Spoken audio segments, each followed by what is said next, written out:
euh, évidente. Amen. Et quand le Seigneur me faisait comprendre ça, ça m'ouvrait tellement l'esprit et je comprenais exactement ce qui se passait dans Acte 10, 38.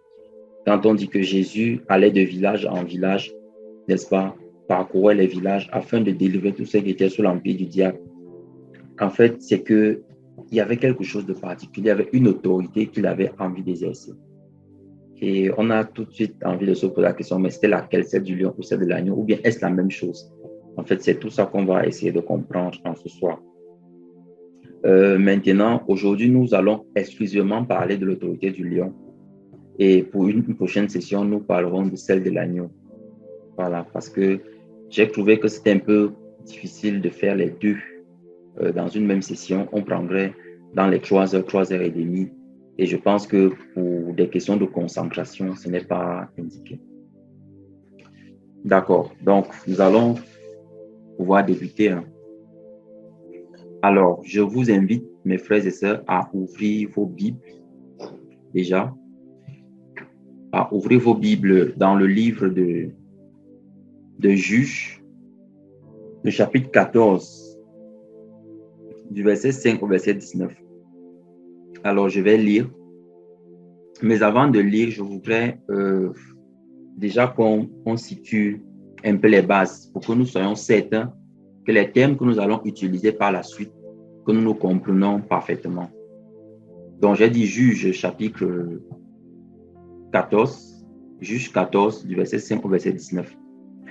Alors, commençons par définir un certain nombre de termes, mes frères et sœurs. En premier, nous allons parler de l'autorité, puisque c'est de ça qu'il s'agit. Qu'est-ce que ça signifie, autorité? Généralement, lorsqu'on parle de l'autorité, on confond l'autorité avec le pouvoir. Alors, l'autorité et le pouvoir, ce n'est pas la même chose, en fait. Ce n'est pas la même chose. L'autorité, en fait, est le pouvoir de commander, d'être obéi. Donc, l'autorité est le pouvoir de commander et d'être obéi. Et il y a une caractéristique importante qui rentre dans l'autorité, c'est que l'autorité implique 3 notions essentielles. La légitimité de commander, l'obéissance et du pouvoir qui impose cette autorité-là. Je vais reprendre. L'autorité dans sa définition simple, si vous allez même sur Wikipédia, tout, vous allez vous rendre compte que l'autorité est le pouvoir de commander. Donc l'autorité n'est pas le pouvoir, mais c'est le pouvoir de commander et d'être obéi. Parce que on reçoit l'autorité d'un pouvoir par contre supérieur qui nous l'impose et qui donne maintenant le pouvoir d'exercer cette autorité-là en guise de commandement et d'obéissance pour ceux sur qui l'autorité est exercée. Maintenant, on ne parle pas d'autorité s'il n'y a pas de légitimité. La légitimité ici veut dire qu'on a reçu formellement des prérogatives qui nous donnent le pouvoir justement d'exercer le commandement ou l'obéissance. Donc, il y a une question de légitimité dans l'autorité. Il y a également une question d'obéissance. On ne parle pas d'autorité s'il n'y a pas d'obéissance. C'est parce qu'il y a obéissance que l'autorité existe en fait.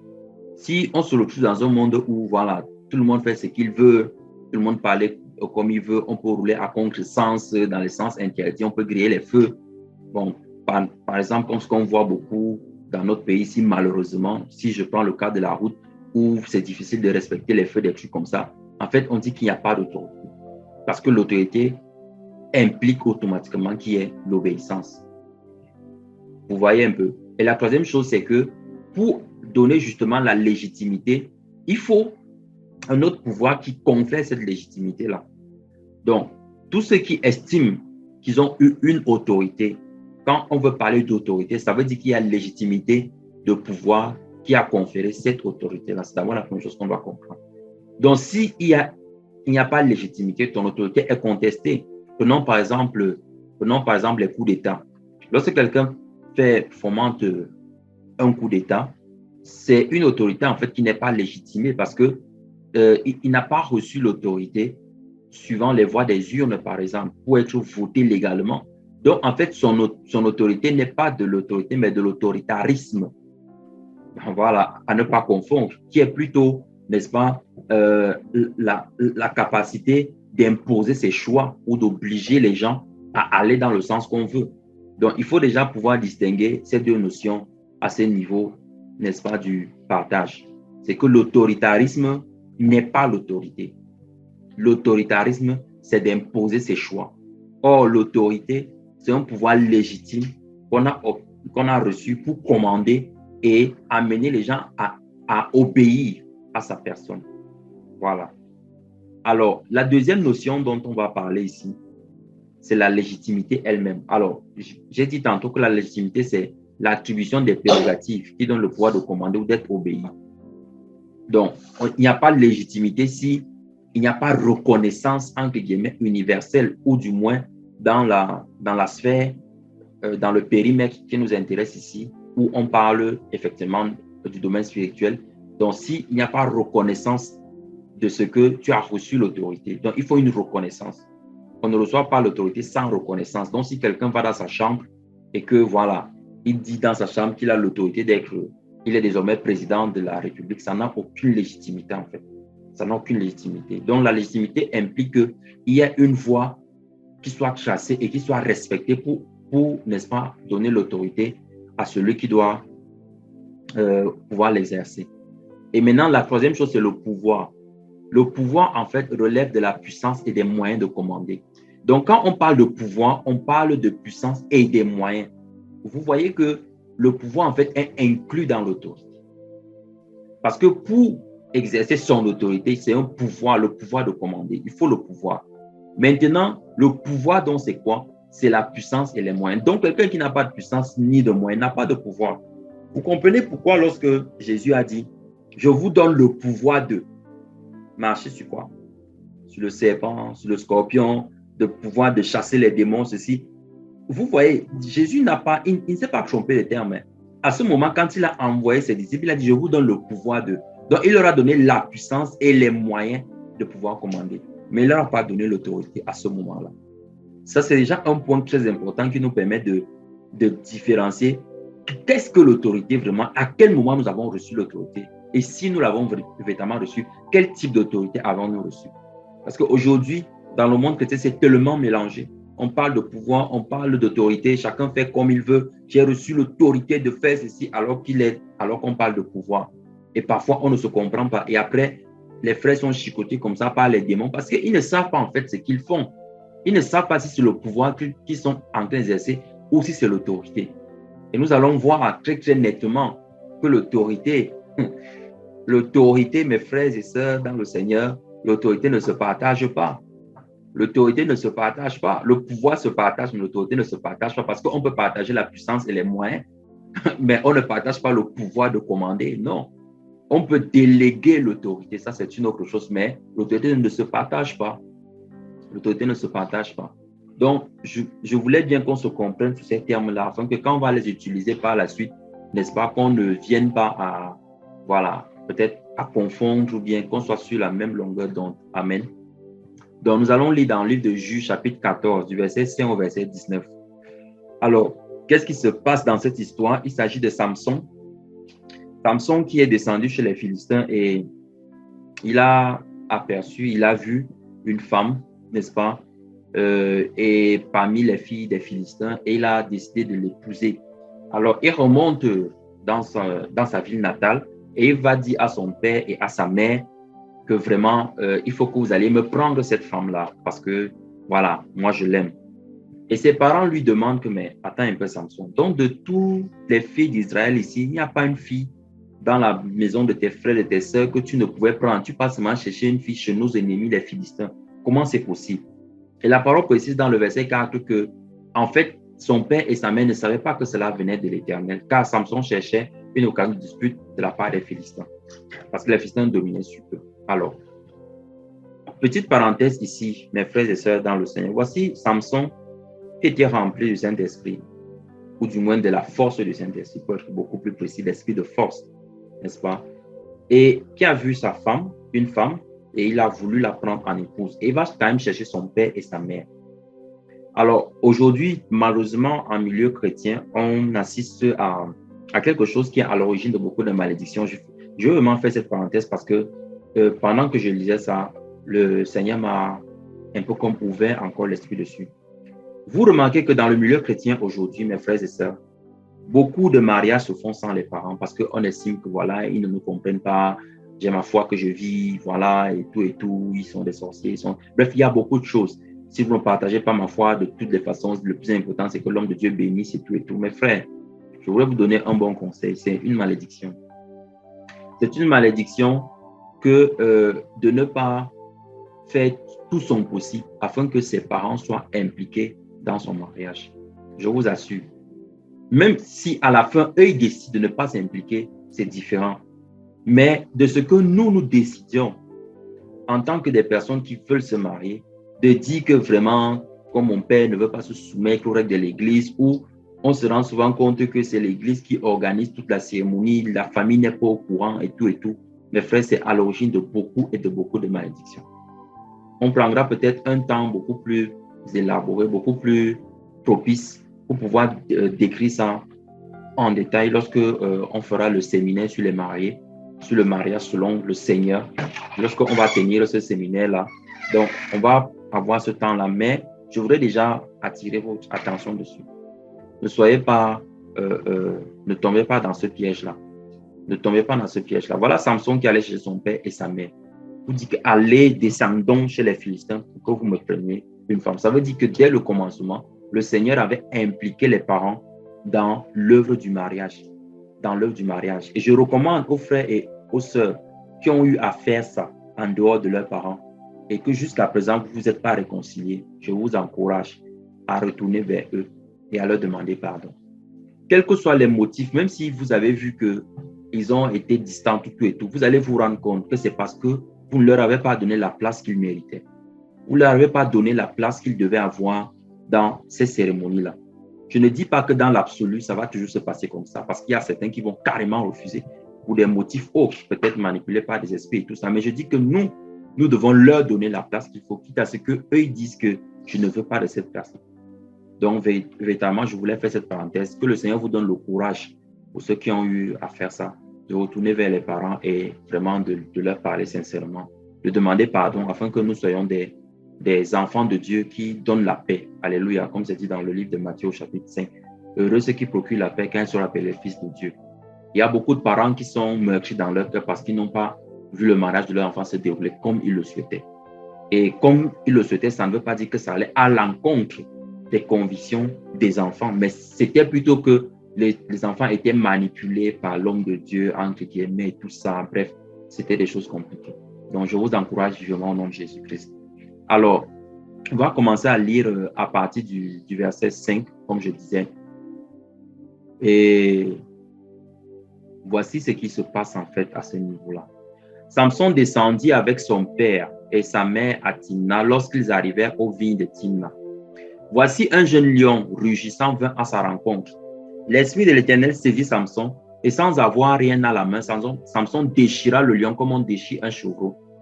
Il ne dit point à son père et à sa mère ce qu'il avait fait. Il descendit et parla à la femme et elle lui plut. Alors, quelques temps après, verset 8, il se rendit à nouveau à Timna pour la prendre et se détournant pour voir le cadavre du lion. Et voici, il y avait un essaim d'abeilles et du miel dans le corps du lion. Il prit entre ses mains le miel dont il mangea pendant la route. Et lorsqu'il fut arrivé près de son père et sa mère, il leur en donna et ils en mangeaient, mais il ne leur dit pas qu'il avait pris ce miel dans le corps du lion. Amen. Verset 10. Le père de Samson descendit chez la femme et là Samson fit un festin car c'était la coutume des jeunes gens.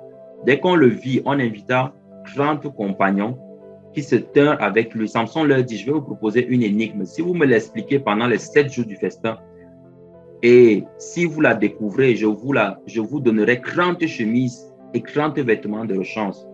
Mais si vous ne pouvez pas me l'expliquer, ce sera vous qui me donnerez 30 chemises et 30 vêtements de rechange. Il lui dit, propose ton énigme et nous l'écouterons. Verset 14, et il leur dit, de celui qui mange est sorti ce qui se mange, et du fort est sorti le doux. Pendant 3 jours, ils ne purent expliquer l'énigme. Verset 15. Le 7e jour, il dit à la femme de Samson, persuade à ton mari de nous expliquer l'énigme, sinon nous te brûlerons, toi et la maison de ton père. C'est pour nous dépouiller que vous nous avez invités, n'est-ce pas? La femme de Samson pleurait auprès de lui et disait, tu n'as pour moi que de la haine et tu ne m'aimes pas. Tu as proposé une énigme aux enfants de mon peuple et tu ne me l'as point expliqué. Et il lui répondait, je ne l'ai expliqué ni à mon père, ni à ma mère. Est-ce à toi que je l'expliquerai? Verset 17, elle pleura auprès de lui pendant les 7 jours que dura leur festin. Et le 7e jour, il la lui expliqua car elle le tourmentait. Et elle donna l'explication de l'énigme aux enfants de son peuple. Les gens de la ville dirent à Samson le 7e jour, avant le coucher du soleil, quoi de plus doux que le miel et quoi de plus fort que le lion? Et il leur dit, si vous n'aviez pas labouré avec ma génisse, vous n'aurez pas découvert mon énigme. Verset 19, suivez bien. L'Esprit de l'Éternel le saisit et il descendit à Ascalon. Il y tua 30 hommes et prit leurs dépouilles et donna les vêtements de rechange à ceux qui avaient expliqué l'énigme. Il était enflammé de colère et monta à la maison de son père. Sa femme fut donnée à l'un de ses compagnons avec lequel il était lié. Alléluia. Cette histoire, mes frères et sœurs, cette histoire, c'est quelque chose d'incroyable quand même.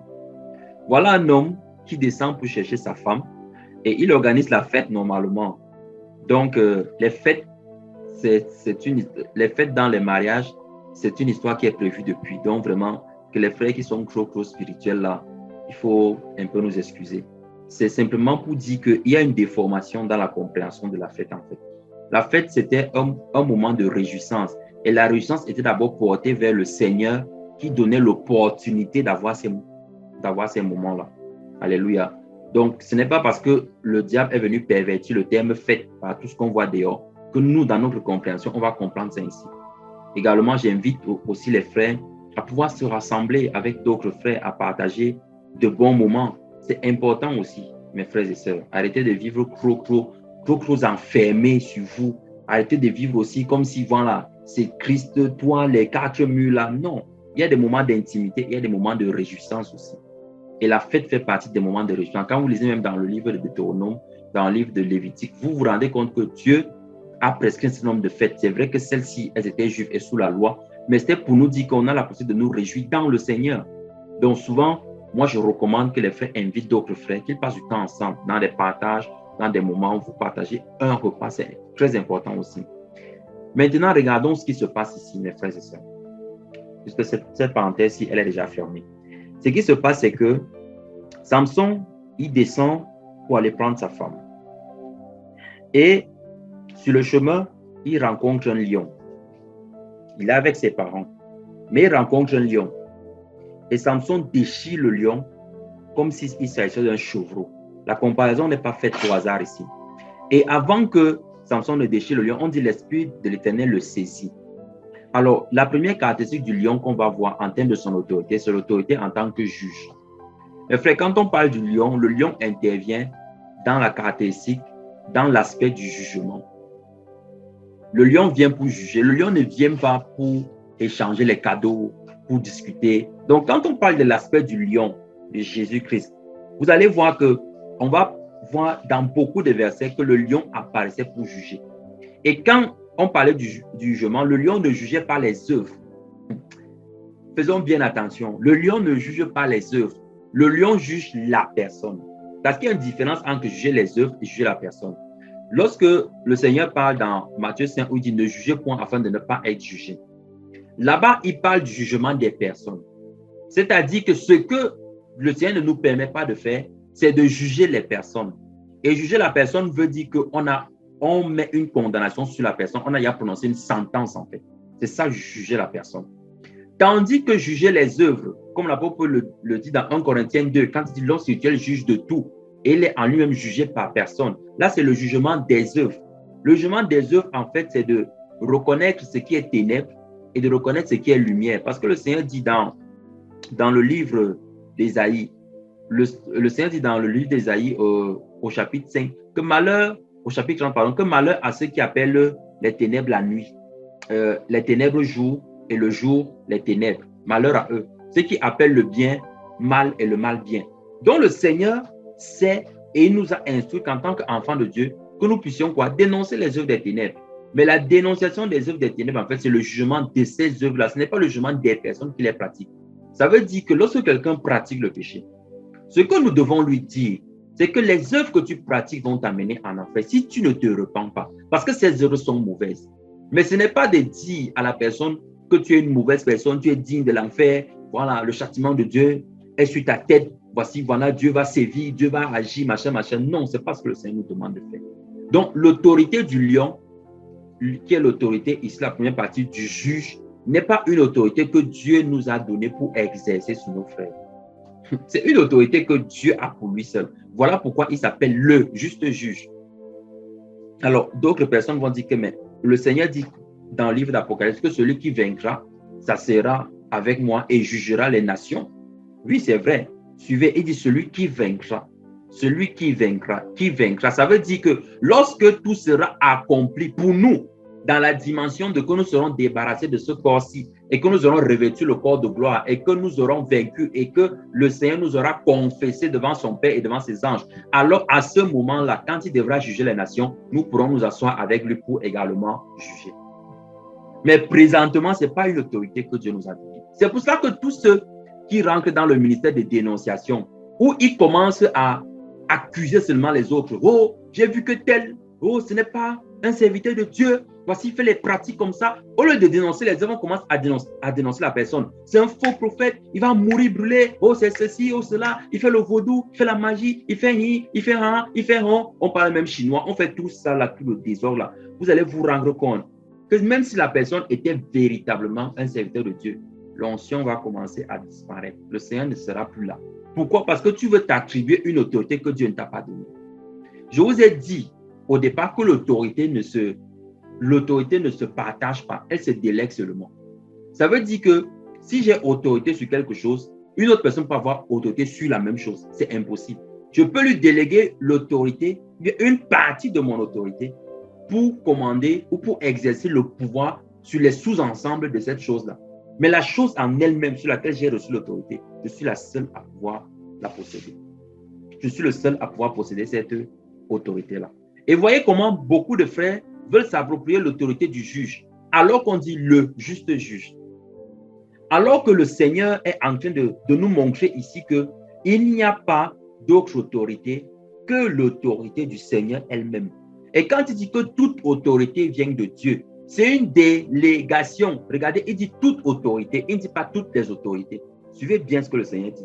Quand il dit toute autorité, ça veut dire que tout ce que je délègue, tout ce que quelqu'un manifeste en termes d'autorité, c'est que j'ai délégué.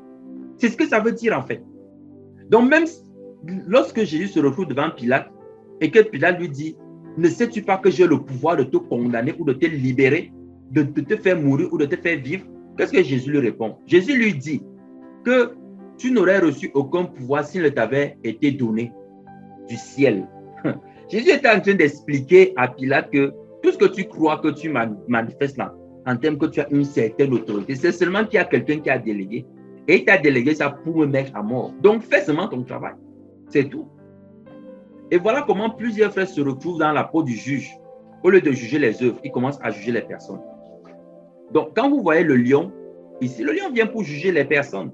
Et c'est bizarre aujourd'hui de voir comment les gens disent « Ah, tel il est, tel nous sommes. Mon frère, il est le lion de la tribu de Juda. Donc, rugis comme un lion. Et rugis et vois ta force et tout ça. » On dit des choses qui sont contraires à l'évangile. Mais frère, Jésus n'a pas fait de nous des lions. Jésus n'a pas fait de nous des lions. Le Père n'a pas fait de nous des lions. Non. Il n'a pas fait de nous des lions. Vous n'avez jamais entendu dire que les lions de la tribu de Juda. Vous avez suivi ça où? On dit tout le lion de la tribu de Juda. C'est un titre qui lui est décerné à lui seul. À lui seul. Le Seigneur, dans sa parole, il ne nous a jamais appelés les lions. Il ne nous a jamais appelés les lions. Non, jamais. Jamais il ne l'a fait. On va lire un passage très, très intéressant dans le livre de Nombres tout à l'heure et on va se rendre compte dans quel contexte, quand il a parlé des lionceaux, vous dites les enfants d'eux appartenant à la tribu de Juda, pour révéler aussi l'identité de la prophétie qui avait été annoncée dans Genèse 49. Donc, mes frères, c'est pour dire quoi? Que le jugement que le lion venait exercer ici sur Samson, en fait, c'est parce que Samson, comme Moïse, il a bien été envoyé par Dieu. Le dessein était poussé par Dieu, en fait, dans son cœur, mais Samson était dans l'irrégularité. Comme Moïse qui a été envoyé en Égypte, mais qui n'était pas circoncis et qui a rencontré qui? L'Éternel.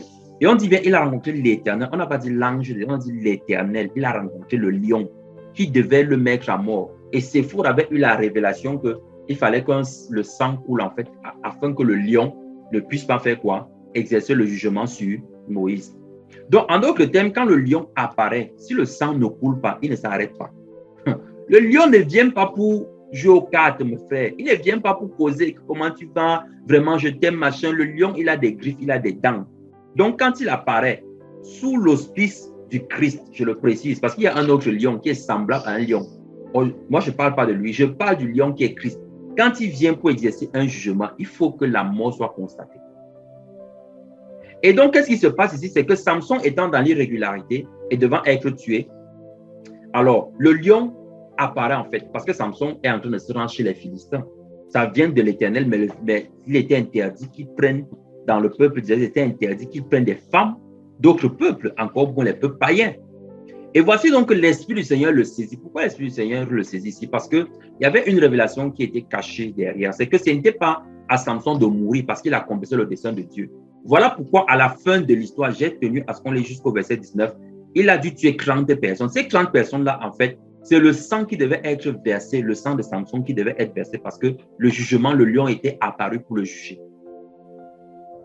Ça veut dire quoi? Lorsque le Seigneur nous envoie, le Seigneur peut t'envoyer faire une œuvre et tu rencontres le lion en chemin alors que tu peux faire l'œuvre de Dieu. Pourquoi? Parce que ta vie n'est pas conforme. Ce n'est pas parce que le Seigneur nous envoie que ça veut dire qu'il approuve l'entièreté de notre vie. Non. Le Seigneur peut nous envoyer pour faire une mission et que durant cette mission, nous devons découvrir ce qui ne plaît pas à Dieu en nous, nous débarrasser de ça, dont nous repentir, abandonner ces mauvaises voies afin d'accomplir la mission de Dieu comme le Seigneur l'a voulu. Et c'est ce qui trompe souvent beaucoup de personnes. Beaucoup de personnes se disent que voilà, le Seigneur m'a parlé, le Seigneur m'a envoyé, mais ceci dans mon cœur. Donc, je n'ai pas besoin de changer, voilà, par exemple, mon mauvais caractère égoïste, par exemple, le fait que je ne prie pas beaucoup. Non, ce n'est pas trop grave puisque le Seigneur m'approuve, puisque le Seigneur m'a envoyé faire son œuvre. Mon frère, tu vas, à un moment ou l'autre, tu vas rencontrer le lion, le Seigneur va te juger. Le Seigneur va te juger si tu comprends que ce que tu fais là, ce qui est en toi n'est pas agréable à Dieu, mais que tu gardes ça sous prétexte que le Seigneur t'a envoyé. Et Moïse le savait. C'est pour ça que l'ange là, que l'Éternel l'a attaqué. Samson le savait qu'il ne devait pas prendre une femme chez les Philistins. Mais il est allé, bien que ce soit le dessein de l'Éternel, il a rencontré qui? Le lion. Alors, le sang de Samson ne devait pas être versé à ce moment-là. Mais c'était un signe que le Seigneur n'épargnera pas tous ceux qui, bien qu'envoyés par lui, n'accepteront pas de se débarrasser des choses qui sont contre l'Éternel dans leur vie. Voilà pourquoi les 30 hommes de la fin sont morts. Parce qu'il fallait que le sang soit versé. Et remarquez qu'au verset 19, on dit l'Esprit du Seigneur le saisit. Donc Dieu l'a saisi pour aller tuer les hommes, mes frères. Est-ce que quelqu'un peut même prêcher ce genre d'évangile de nos jours? Est-ce que quelqu'un peut même oser dire que, bon, comme vous voyez là, Dieu m'a saisi pour aller tuer les gens, machin, machin. Vous allez constater aussi quelque chose. Hein. Vous allez vous rendre compte que nulle part dans le Nouveau Testament, l'autorité du lion n'est exercée. Je vous invite à lire. Je dis nulle part l'autorité du lion n'est exercée. De tout ce qu'on va décrire dans l'autorité du lion aujourd'hui, il n'y a rien de ça dans le Nouveau Testament. Ça ne vous paraît pas bizarre? Bref, je vais poser la question à la fin. Amen. Je pense que vous commencez à comprendre par la grâce de Dieu là où on est en train d'aller, ou du moins là où le Seigneur, ce que le Seigneur est en train de nous donner en termes d'éclairage. Donc, on se rend compte que Samson est parti pour prendre une femme chez les Philistins, ce qui était interdit. Et à cause de cet interdit, il a rencontré les lions. Comme avec Daniel, le roi avait dit que personne, il a signé le décret, personne ne doit prier pendant ses cranches oreilles, personne ne doit faire comme ça pendant un mois. C'est là où Daniel dit que moi, il prie alors bien, que maintenant, comme vous voulez me prier, je vais bien prier. Mes frères et sœurs, Daniel a été justifié parce qu'il a marché dans la justice du Dieu d'Israël, mais il est entré dans la fosse au lion. Le lion vient juger. Le roi, quand il avait mis le sceau, son sceau là, c'était un sceau qu'on ne pouvait pas changer. Si vous avez écouté l'enseignement de Jésus, l'époux de la reine Hadassa, vous allez vous rendre compte qu'Assyrus, quand il avait mis le sceau, on devait tuer les Juifs. Ils n'ont pas prié que Seigneur, vraiment, fais que la décision là, que ça ne se passe pas comme ça. Il savait que c'était arrêté. Il fallait un autre décret pour annuler ça. Et quand bien même on a livré Aman, n'est-ce pas, le roi a dit, il ne peut pas annuler ce qu'il a dit. Il peut seulement faire un autre décret. Donc, il a dit au juge qu'un autre décret est sorti. Et il a dit au juge que défendez-vous contre tous les peuples qui veulent s'ériger, qui veulent votre mort. C'est le décret là qui a permis au juge de se défendre. Mais le décret, il n'est pas venu dire que, bon, en fait, comme vous voyez là, ce que j'avais écrit là, bon, voilà, c'est Aman qui avait fait que je... Non! Ce que le roi a dit, il a dit.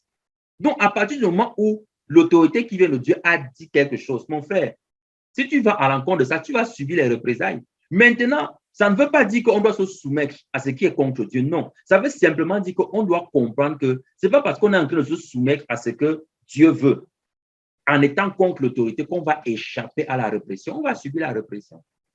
On va la subir. Mais c'est Dieu qui va se glorifier au travers de cette répression-là. Donc, systématiquement, lorsque l'autorité est violée, lorsque l'autorité est bafouée, il y a la rencontre avec le lion. Maintenant, c'est Dieu qui justifie les uns ou les autres selon les motifs qui étaient dans leur cœur. Amen. Donc, la deuxième chose qu'il faut voir dans Juge 14 ici, c'est que Samson a donné une énigme. Il a dit de celui qui mange est sorti ce qui se mange. Alléluia. Alors, on relit ça un peu ensemble. Alors, nous sommes dans le verset 9. Non, pardon, nous sommes dans le verset 12. Ensemble, leur dit, je vais vous proposer une énigme. Si vous me l'expliquez pendant les 7 jours du festin et si vous la découvrez, je vous donnerai 30 chemises et 30 vêtements de rechange. Si vous ne pouvez pas me l'expliquer, ce sera vous qui me donnerez 30 chemises et 30 vêtements de rechange. Alors, Samson dit, de celui qui mange est sorti ce qui se mange et du fort est sorti le doux. Mes frères et sœurs, ça ne vous paraît pas bizarre que comment on déchire le lion comme, et la parole précise, il déchira le lion comme on déchire un chevreau. Le chevreau sort d'où ici? Et à l'intérieur de ce lion-là, on a trouvé quoi? Quelque temps après, il s'est formé du miel. Qui a déjà vu le cadavre d'un lion ou le cadavre d'un animal? Ou bien le cadavre même de quelque chose? Il y a combien de possibilités pour que le miel se forme dans un cadavre et que ce miel-là puisse être consommé? Est-ce que vous ne constatez pas que c'est bizarre? Un cadavre, quelque chose qui est supposé être en putréfaction, c'est décomposé, en train de pourrir, comme on dit vulgairement. Mais c'est de cette chose-là que ce qu'on peut manger est sorti et quelque chose qui est doux. Mes frères, c'était en fait une image de ce que lorsque les temps seront accomplis, il sortira de celui qu'on voit, le lion de Juda, quelque chose de doux qui pourra nourrir nos âmes. Alléluia. Quelque chose de doux qui pourra nous faire connaître la douceur de Dieu, l'amour de Dieu. Parce que quand vous regardez dans l'ancienne alliance, c'était difficile de comprendre l'amour de Dieu là-bas. C'était difficile, pourquoi? Parce que là-bas, c'était un peu comme du tic au tac. C'était le jugement en fait. Lorsque quelqu'un faisait quelque chose qui était contre Dieu, il subissait la conséquence. Quelqu'un, il subissait. Donc ça ne tardait pas. Ce n'était pas les histoires où quelqu'un pouvait proférer des injures contre Dieu et puis rester là tranquille. Non, on te lapidait. La lèpre te prenait. Et quand un prophète disait que comme tu as refusé de faire ça, tu vas rencontrer le lion, tu rencontrais vraiment le lion et tu mourrais. Ce n'était pas les blagues, mes frères. Mais le Seigneur était en train de nous montrer par Juge 14 que en fait, lorsque le Fils viendra, le lion de Juda, il ne tuera pas, mais il se laissera tuer. Et à l'intérieur de lui sortira quoi? Il se laissera déchirer comme un chevreau, comme s'il était sans défense.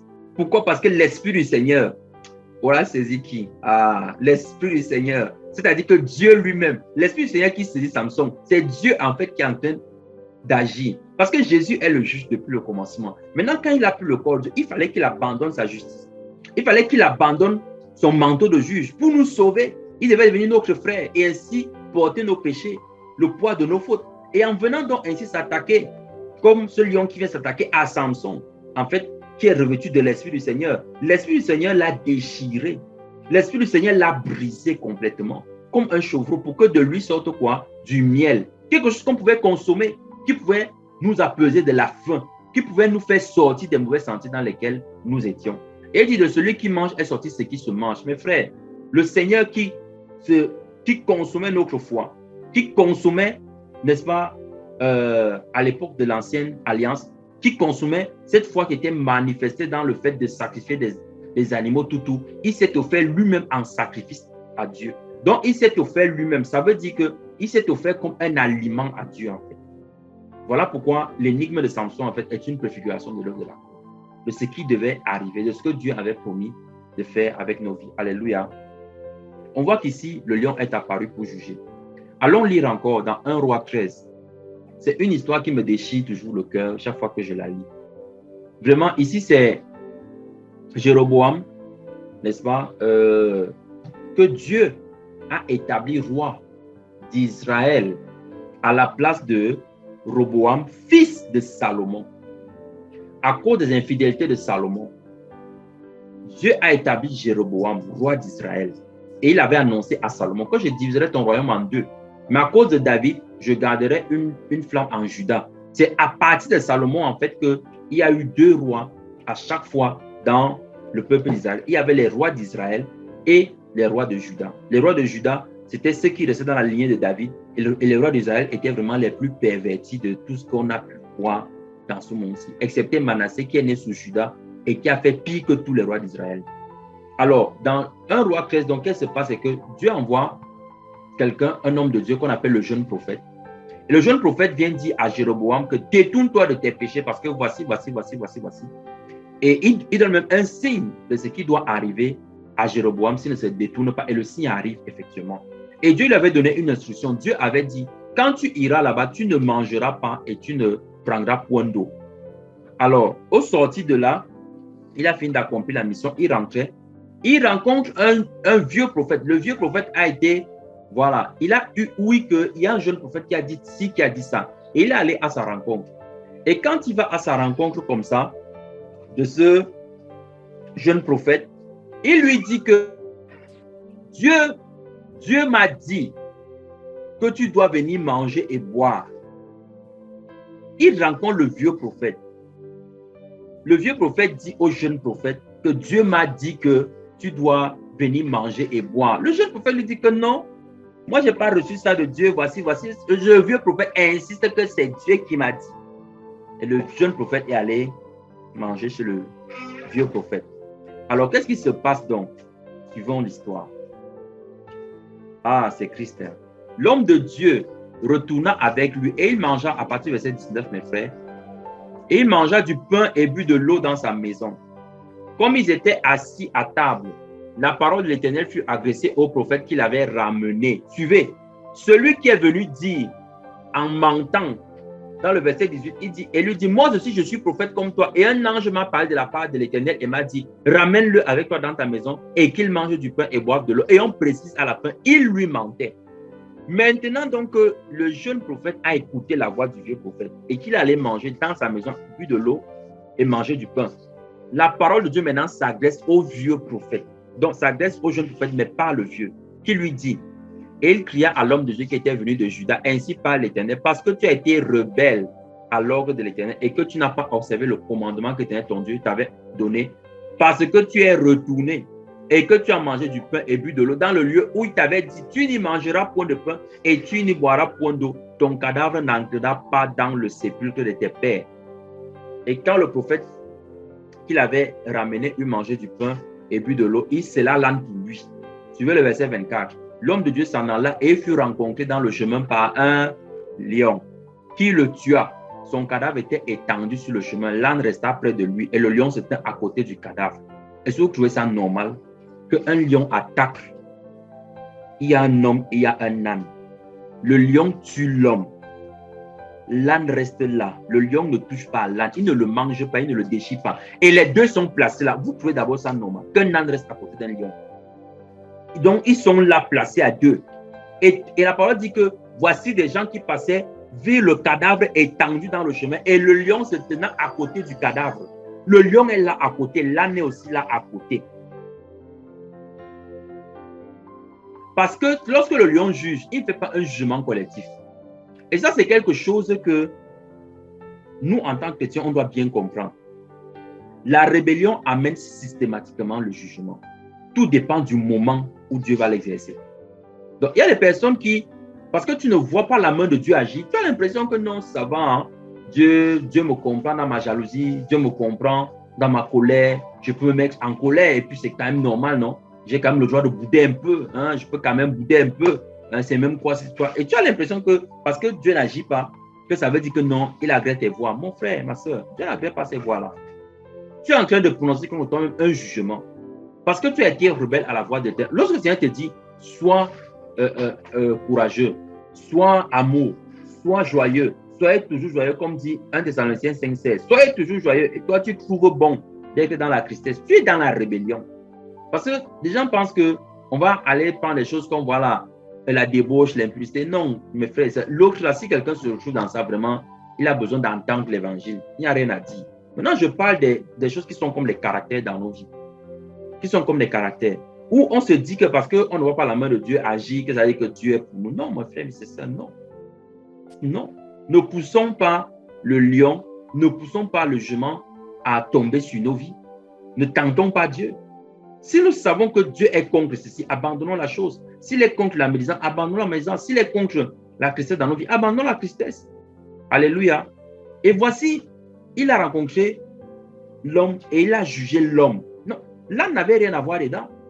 Donc, rappelez-vous que même si vous êtes dans une communauté où 100 personnes, où vous êtes 100 personnes et que 99 pratiquent le péché et que toi tu vis saintement, le jugement de Dieu va tomber sur les 99, ça ne va pas te toucher. Et c'est souvent curieux de voir des personnes qui estiment qu'à cause de la foule, parce que tout le monde faisait ça, j'étais aussi obligé de faire comme ça. Mon frère, le jugement de Dieu est chirurgical. Il ne tombe pas sur les personnes comme tombe sa grâce. Sa grâce, par contre, elle se répand sur tout le monde. Mais le jugement ne se répand pas comme ça. Le jugement cible celui sur qui la faute a été désignée.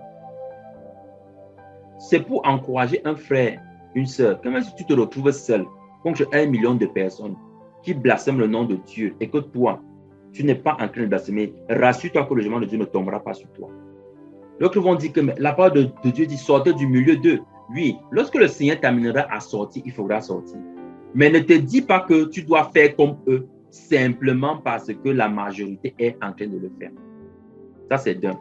La deuxième chose maintenant, c'est quoi? Qu'est-ce que cette histoire nous enseigne?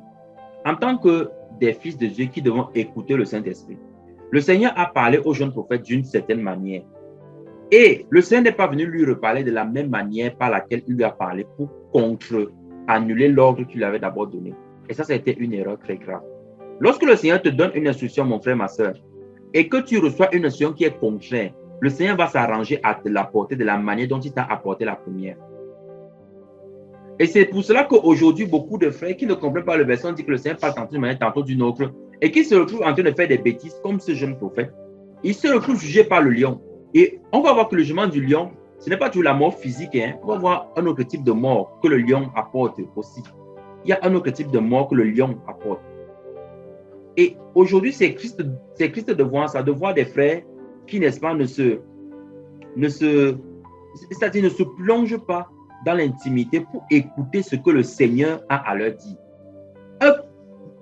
Quelqu'un qui sort de nulle part, mais dit que Dieu m'a dit que voici c'est ton mari, voici ton ministère doit se passer comme ça, voici tu dois faire comme ça. Et directement Dieu m'a parlé. Alors que le Seigneur t'avait dit, tiens-toi là, je t'informerai le moment venu. Et quelqu'un vient, il sort de nulle part et il vient t'informer comme ça. Et tu ne prends pas la peine d'examiner. Est-ce que c'est en compréhension avec ce que Dieu m'avait d'abord dit? Des personnes vont prendre ce qui se passe avec Ézéchias et Ésaïe. Lorsque Ésaïe vient lui dire que arrange ta maison, tu vas mourir, c'est l'Éternel qui a parlé. Et puis, Ézéchias se met à pleurer et il rappelle à Dieu tout ce qu'il a fait. Et qu'est-ce que le Seigneur fait? Il apparaît comme un ange dans sa chambre et lui dit que bon, sache donc que tu ne mourras plus, voici. Non! Le Seigneur a adressé encore la parole à Ésaïe. Il a dit que va dire à Ézéchias que je lui ajoute 15 années de vie. Et c'est de là qu'est né Manassé. Hein? C'est de là qu'est né Manassé qui a commis les pires atrocités dans Juda, au tel point qu'après ces atrocités-là, Dieu a dit on va vous déporter. Et c'est de là où est venue la déportation pour Babylone. Manassé là. Parce qu'on a ajouté 15 années de vie à qui? À Ézéchias. Parfois, quand le Seigneur nous dit qu'il veut nous prendre, mes frères, c'est vrai, ça fait mal, hein? Mais parfois, il faut vraiment partir. Parce que c'est pendant les 15 années là qui ont suivi là que Manassé lui est venu. Hein, que tout le désordre que vous voyez là s'est fait. Mais ce n'est pas ça le sujet. Ici, je suis en train de dire que le Seigneur a renvoyé Esaïe pour redire à Ézéchias de la manière dont il était d'abord venu lui dire que je t'ajoute 15 années de vie. Lorsqu'on reçoit deux informations concrètes qui semblent venir de Dieu, on doit éprouver le canal par lequel ces deux informations sont arrivées. Dieu va généralement réutiliser le même canal pour concrétiser l'ordre ou une information qu'il nous avait donnée s'il a changé d'avis. Quand je dis changer d'avis, c'est qu'il nous a révélé la suite de sa volonté. Amen. Nous soyons très vigilants par rapport à ça, pour ne pas mourir comme ce jeune prophète-là. Pour ne pas mourir comme ce jeune prophète. Amen. Donc, voici, on voit encore que le lion est apparu et le lion a fait quoi? Le lion a tué. Le lion a fait comment? Le lion a tué, mes frères. Le lion a tué. Et lorsque vous continuez de lire par la suite, vous vous rendez compte que l'âne est resté là parce que l'âne n'était pas, voilà, l'âne n'a fait que transporter l'homme. Hein. L'âne n'était pas coupable. Donc le lion, il n'exerce pas un jugement général où on dit que la colère de Dieu a frappé toute la maison. Parce que j'ai souvent suivi les choses comme ça, que oh, quand vous péchez, vraiment, malgré que toi tu vis dans la sainteté, comme tes gens pêchent, Dieu va vous frapper tous parce que tu aurais dû te... Non, Dieu ne fait pas ça. Il n'est pas injuste. Mon frère, si tu te sanctifies, vis ta sanctification, si tes frères et tes soeurs ne te suivent pas, qu'ils s'entêtent contre Dieu, Dieu va te frapper. Pourquoi? Dieu te frappera uniquement si tu ne leur as pas annoncé la bonne nouvelle, si tu ne leur as pas dit. Mais si tu as dit, est-ce que c'est toi qui les convertis? Non. Et ce prétexte-là que les gens prennent souvent pour dire que non, ce n'est pas la peine d'annoncer la bonne nouvelle parce qu'ils ne vont pas me croire, c'est là donc où tu seras condamné. Alléluia. Donc, annonçons la bonne nouvelle. Sinon, le lion va nous juger aussi parce que nous n'aurons pas annoncé. Parce que le Seigneur nous demande d'annoncer la bonne nouvelle. Donc, ça, c'est une deuxième apparition du lion qui juge. On va lire dans 1 Roi 20. Dans 1 Roi 20, à partir du verset 35. Alors, dans 1 Roi 20, qu'est-ce qui se passe ici? Le roi de Syrie attaque le roi d'Israël, Akab. Et Akab, en fait, après beaucoup de péripéties et beaucoup de choses, le Seigneur lui parle et lui donne la victoire sur le roi de Syrie. Et lorsqu'il est en train de le vaincre pour la deuxième fois, le roi de Syrie vient et il se présente devant lui et il dit « Fais-moi grâce » et Akab lui fait grâce. Alors, Akab lui fait grâce contre la volonté de Dieu parce que Dieu avait dévoué par interdit le roi de Syrie. Alors, le verset 35 dit quoi? Nous sommes dans 1 Roi 20, verset 35. L'un des fils des prophètes dit à son compagnon d'après l'ordre de l'Éternel, « Frappe-moi, je te prie. » Mais cet homme refusa de le frapper. Alors il lui dit, « Parce que tu n'as pas obéi à la voix de l'Éternel, voici quand tu m'auras quitté, le lion te frappera. Et quand tu lui quittais, le lion le rencontra et le frappa. » Pourquoi? Parce qu'il n'avait pas obéi à la voix de l'Éternel. Lorsque le Seigneur te parle au travers d'un de ses enfants, je préfère dire ça comme ça, parce que si on dit au travers d'un de ses serviteurs, on oublie que nous sommes tous d'abord serviteurs du grand roi, si du moins nous sommes trouvés en Christ. Lorsque le Seigneur te parle et qu'il te dit, il te donne une information, il t'instruit de faire quelque chose. Souvent, on regarde le canal, on regarde le vase par lequel l'information nous parvient et on estime que non, je peux faire maintenant ou après. C'est un prophète qui parle à un autre prophète. Hein. Il faut que je vous dise ça bien. Un prophète qui parle à un autre prophète. Le premier prophète dit que frappe-moi, seul d'après l'ordre de l'Éternel. Frapper veut dire que blesse-moi, en fait. Il lui dit que non, moi je ne peux pas faire ça. Je suis trop gentil. Tu es mon frère. Oh, c'est mon fils est descendu. Il dit que comme tu n'as pas obéi à la voix de l'Éternel, quand tu m'auras quitté, le lion te frappera. Et il y a parfois, le Seigneur peut te mettre dans une violence de prière. Pas les violences comme les gens disent là, mais une prière où tu te retrouves en train de décrire, par exemple, en train de maudire, par exemple, les richesses de ta famille. Et tu dis que non, si je dis comme ça, là, ils vont vivre comment? Oh Seigneur, ils vont faire comment? Voici, ils n'ont rien pour vivre. Non. Tu es en train d'aller contre l'ordre de l'Éternel. Et tu vas faire comment? Rencontrer le lion. Parce que cette prière qui t'est inspirée, elle vient du Saint-Esprit. Si du moins tu es en communion avec lui. Parce que tu ne le fais pas par motif de jalousie. Tu ne sais même pas pourquoi ce sujet de prière là monte dans ton cœur. Ça monte parce que Dieu est en train de vouloir décrire une base, un sous-bassement, quelque chose qui les retient captifs. Et toi, tu ne comprends pas. Tu dis que non, vraiment, s'il n'a plus ça, il va faire comment? S'il n'a plus ce travail-là, alors que c'est Dieu qui te dit de renverser ça.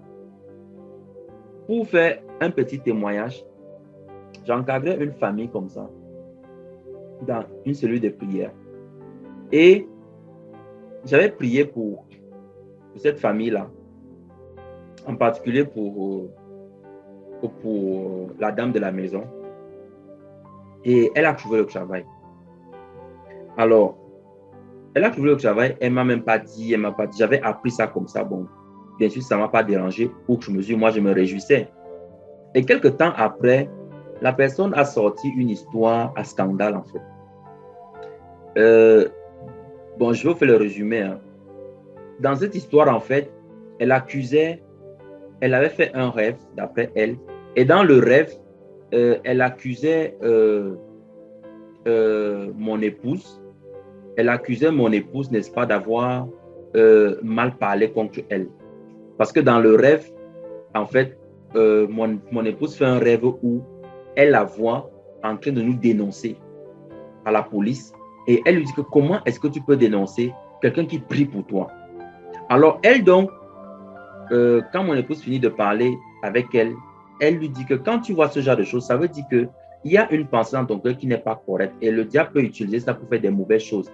Et bien sûr, elle confesse à mon épouse que voilà ce qui me dérange, tout.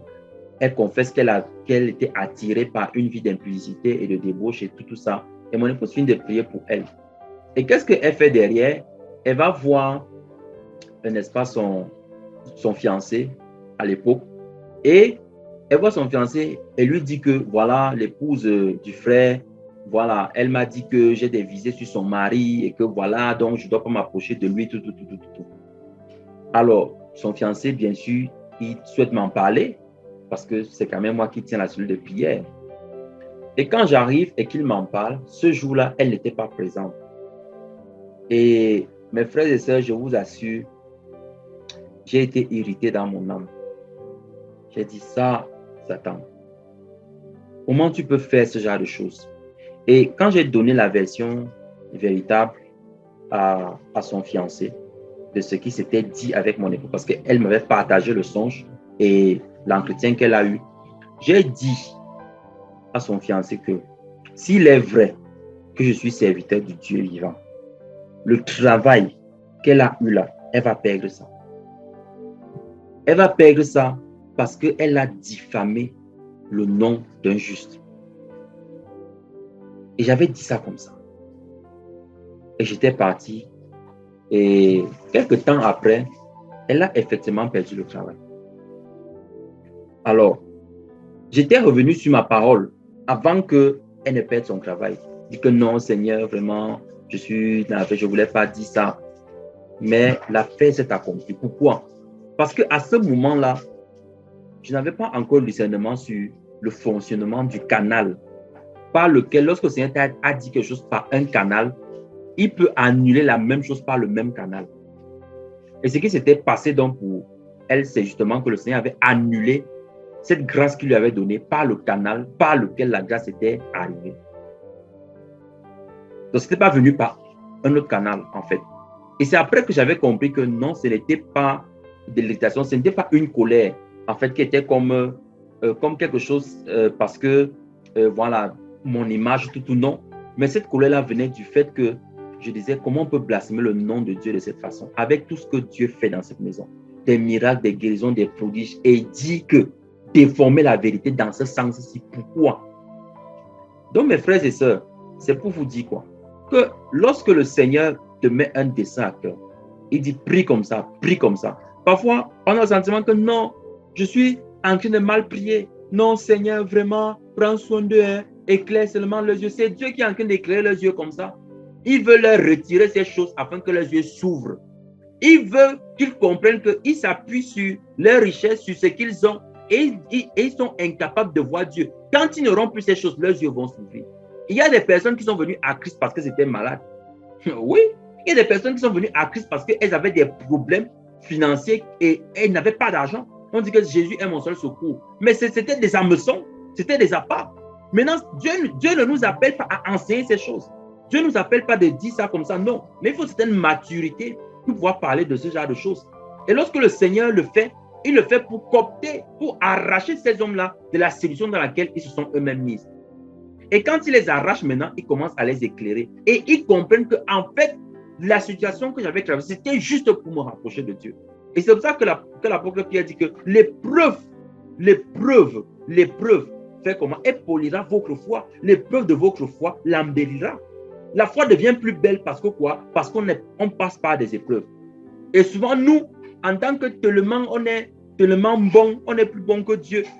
On empêche au Saint-Esprit de prier comme il le veut pour sauver nos familles, pour sauver les membres de nos familles. Je vous dis que ces sujets de prière ici-là, on le fait, ce n'est pas la jalousie. Hein. Ce n'est pas la jalousie. C'est vraiment que le Saint-Esprit t'anime et t'amène à faire des sujets de prière pour détruire des choses sur lesquelles les gens s'appuient pensant que le salut vient de là. Il y a des personnes qui ont perdu leur travail, qui ont perdu leur argent, qui ont perdu leur voiture, qui ont été malades. Oui, parce que le Seigneur leur a fait perdre ce sur quoi ils s'appuyaient afin que leur regard se détourne vers lui. Donc, c'est ce qui s'est passé ici, mes frères. Une autre manifestation du lion en tant que juge, nous sommes dans 2 Rois 17. Alors, dans 2 Rois 17, qu'est-ce qui se passe? C'est que le pays, les Israélites sont déportés. Ils sont déportés à Babylone. Et qu'est-ce qui se passe? C'est que le roi de Babylone envoie maintenant des citoyens occuper le pays. Occuper quoi? Le pays. Et ces gars-là commencent à vivre selon leurs pensées. Ils vivent comme ils veulent, en fait. Ils vivent comme ils veulent. Et qu'est-ce qui se passe? Suivez, hein. Je lis à partir du verset 24. Le roi d'Assyrie fit venir des gens de Babylone, de Cuthah, d'Awa, de Apmata, de Sepharvaïm, et les établit dans les villes de Samarie, à la place des enfants d'Israël.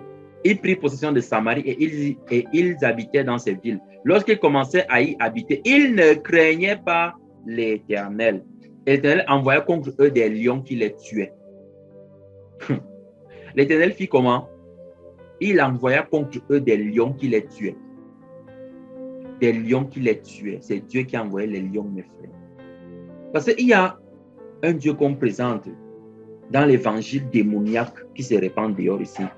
C'est le Dieu amour. Il est bon, hein? Dieu nous aime, hein, mes frères. C'est vrai qu'il n'aime pas le péché, mais rappelons-nous hein, de là où on vient. Rappelons-nous que Dieu nous a tirés dans la boue. Hein. On ne dit pas ça parce qu'on est conscient du chemin parcouru. Hein. Mais on dit ça pour dire que non, Dieu délivre un peu, un peu. Donc, il va te faire sortir du mensonge un peu, un peu. Il va te faire sortir de la calomnie un peu, un peu. Il va te faire sortir de l'infidélité un peu, un peu. Et dans tout le sens du terme, hein, il va te faire sortir de la convoitise un peu, un peu. De l'amour de l'argent un peu, un peu. Il va te faire sortir, n'est-ce pas, voilà, de la perversité, de l'impulsité un peu, un peu. De la méchanceté un peu, un peu. Donc, on prêche un Dieu un peu, un peu. Et on dit qu'il est amour, hein. Il nous comprend. Dieu ne comprend pas le péché, mon frère. S'il comprenait le péché, Jésus ne serait pas venu mourir. Voilà des hommes qui arrivent dans un pays. Ils ne savent même pas comment les autres vivaient. Ils commencent à faire leurs choses. Et Dieu envoie les lions les tuer. Ils ont été enseignés quand? Ils ont reçu l'évangile quand? Pourquoi Dieu envoie les lions pour les tuer? Pourquoi Dieu n'a pas d'abord envoyé un prêtre à cette époque pour leur prêcher la bonne? Que non, on ne doit pas vivre comme ça. Pourquoi? À votre avis, pourquoi? Parce qu'ils avaient vu comment les enfants d'Israël vivaient. Voilà pourquoi on dit ils ne craignaient pas l'Éternel. Comment pouvaient-ils craindre l'Éternel s'ils ne savaient pas comment craindre? Ils avaient vu les enfants d'Israël faire quelque chose, mais ça ne les intéressait pas de reproduire cela. Voilà pourquoi Dieu envoie des lions contre eux. Donc, tous ceux qui ont déjà vu des gens vivre d'une certaine façon, cette façon de vivre a été un évangile pour ces personnes-là. Vous avez reçu, vous avez entendu l'évangile. Parce que les gens m'entendent que non, personne ne m'a dit vraiment que je devais me détourner de mes péchés comme ci, comme ça. Est-ce qu'on a besoin de te dire ça? Toi-même, tu vois que mentir est bien. Toi-même, tu vois que tricher, c'est bien. Est-ce qu'on a besoin de te dire? Est-ce qu'on a besoin de te dire que calomnier, ce n'est pas bien? Il faut que tu arrêtes ça. Tu vois des enfants de Dieu qui ne calomnient pas. Tu les côtoies et tu dis que pour moi, ça va finir un jour. Un jour, ça va finir un jour comme ça là. C'est un jour. Quel jour? Quel jour, mes frères? Non. Dieu envoie des lions pour les tuer. Et on est allé dire au roi que les nations que tu allais établir là-bas, comme ils ne connaissent pas comment servir le Dieu du pays, le Dieu envoie des lions pour les faire mourir. Pourquoi ce sont spécifiquement les lions? Il n'y a pas les panthères là-bas. Il n'y a pas les tigres. Hein? Il n'y a pas les buffles et les girafes. Seulement les lions pour les tuer. Mon frère, le lion exerce le jugement sur ceux qui commettent l'iniquité. C'est le lion qui va juger. Ce n'est pas l'agneau. C'est le lion qui va juger. Donc, ceux qui ont fait de Jésus leur ami là, ami dans le sens que Django, allez, tac, il se casse l'os là, comme les vulgaires font là. Il salue Jésus, comment ça va Jésus? Aujourd'hui tu vas bien, c'est how et tout ça là. Il va juger. Il va juger, mes frères. Il va juger. Des personnes qui cajolent le péché. Il sait bien que Dieu ne veut pas ça, mais il vit comme ça. Et que non, c'est pas grave, hein, c'est pas grave si je mens un peu de temps en temps. C'est pas grave. Le lion va venir, mes frères. Le lion sera, il va juger. Il ne va pas laisser passer. Le lion ne laisse pas passer les infidélités. Non. Ça, c'est l'agneau qui supporte ça. Ce n'est pas le lion. Ce n'est pas le lion. Et ce temps que le Seigneur nous accorde, c'est le temps où c'est l'agneau qui est en train de nous parler. Parce que quand le lion va parler, donc mon frère, ma soeur, si tu sais que tu es dans les choses qui sont compliquées là, que tu as vu, Dieu t'a dit arrête ça. Moi, je ne parle pas des péchés grossiers ici, hein. C'est-à-dire que des choses qui sont au vu, au su et au vu de tout le monde. Je parle des choses qui sont subtiles dans le caractère et dont on ne veut pas se séparer. On ne veut pas laisser l'amour habiter dans ce caractère-là. Pourquoi on le manifeste plus? On estime que non, c'est mon péché mignon. On met mignon là, on souligne avec le rouge. Mes frères, le lion juge même les péchés mignons. Parce que ces gens étaient dans le péché mignon. Ils ne faisaient pas les choses terribles. Ils ne criaient pas juste. Non, ils vivaient leur vie normalement. Et Dieu a envoyé des lions pour les tuer. Et qu'est-ce qu'on a dû faire? Je vous invite à lire la fin de l'histoire. On a dû envoyer un prêtre pour leur enseigner comment faire pour craindre l'Éternel. C'est quand ils ont commencé à pratiquer ça que les lions sont plus venus pour les tuer. Et moi, je bénis le Seigneur qui leur a donné la clairvoyance de comprendre que les lions qui viennent là, c'est Dieu qui les a envoyés. Parce que beaucoup des enfants de Dieu subissent des choses dans leur vie et ne se rendent pas compte que c'est le lion qui est en train d'agir comme ça. Et quand tu dis que arrière de moi, Satan, tu lis quoi, mon frère? C'est le lion lui-même qui est venu. Et tu dis au nom de Jésus, alors que c'est Jésus là même qui te châtie. Non. Donc, il nous faut le discernement dans le châtiment de Dieu, alléluia, pour comprendre que c'est le Seigneur qui est en train de faire telle chose ou de faire telle autre chose. Alors, on va finir avec deux choses en ce qui concerne l'autorité du lion ou l'aspect du juge. On a vu juste à présent que partout où le lion apparaissait, c'était systématiquement la mort. Donc, le juge ne vient pas pour négocier. Il y a des personnes qui se disent, trompées par le diable, que non, quand je serai devant Dieu, hein, je vais pouvoir discuter avec lui. Je vais pouvoir raisonner Dieu, tu vois. Donc, je vais lui faire comprendre que j'ai été ton serviteur. Je t'ai servi. Moi, je vous pose la question, mais si vous connaissez des gens comme ça, ou s'il y a quelqu'un même qui a pensé comme ça un jour, si tu rencontres un lion dans la forêt, tu vas lui dire que, bon, lion, tu vois, en fait, c'est que j'ai perdu mon chemin et je me suis retrouvé là, comme ça, par hasard. Donc, est-ce que tu peux m'indiquer le chemin retour? Est-ce que vous imaginez ça? Que quelqu'un puisse avoir une conversation comme ça avec un lion? Et celui qui va juger, c'est le lion. Hein? C'est le lion qui va juger. Et les gens s'imaginent qu'ils vont se tenir devant le Seigneur et ils vont pouvoir prononcer même une parole. C'est que vous ne connaissez pas l'effroi que suscite le Seigneur. Quand il parlait sur la montagne, le peuple a dit que Moïse, tu sais, on voulait bien entendre Dieu, hein, mais on préfère que Dieu te parle et que toi tu viennes nous dire. Parce que tous nos os sont tremblants, toute la montagne tremblait. Toute la montagne tremblait. Tout le monde était terrorisé. Il dit que c'est Dieu qui parle comme ça. Et les gens qui disent que, si Dieu pouvait me parler, alors qu'en fait, c'est le lion qui veut parler. Et Dieu ne te parle pas. Parce qu'en fait, s'il te parle, c'est le lion qui va parler. Et tu seras dans l'effroi terrorisé comme ça. Une autre caractéristique du lion, mes frères, dans Job 10, 16. Job chapitre 10, le verset 16. Qu'est-ce que Job dit?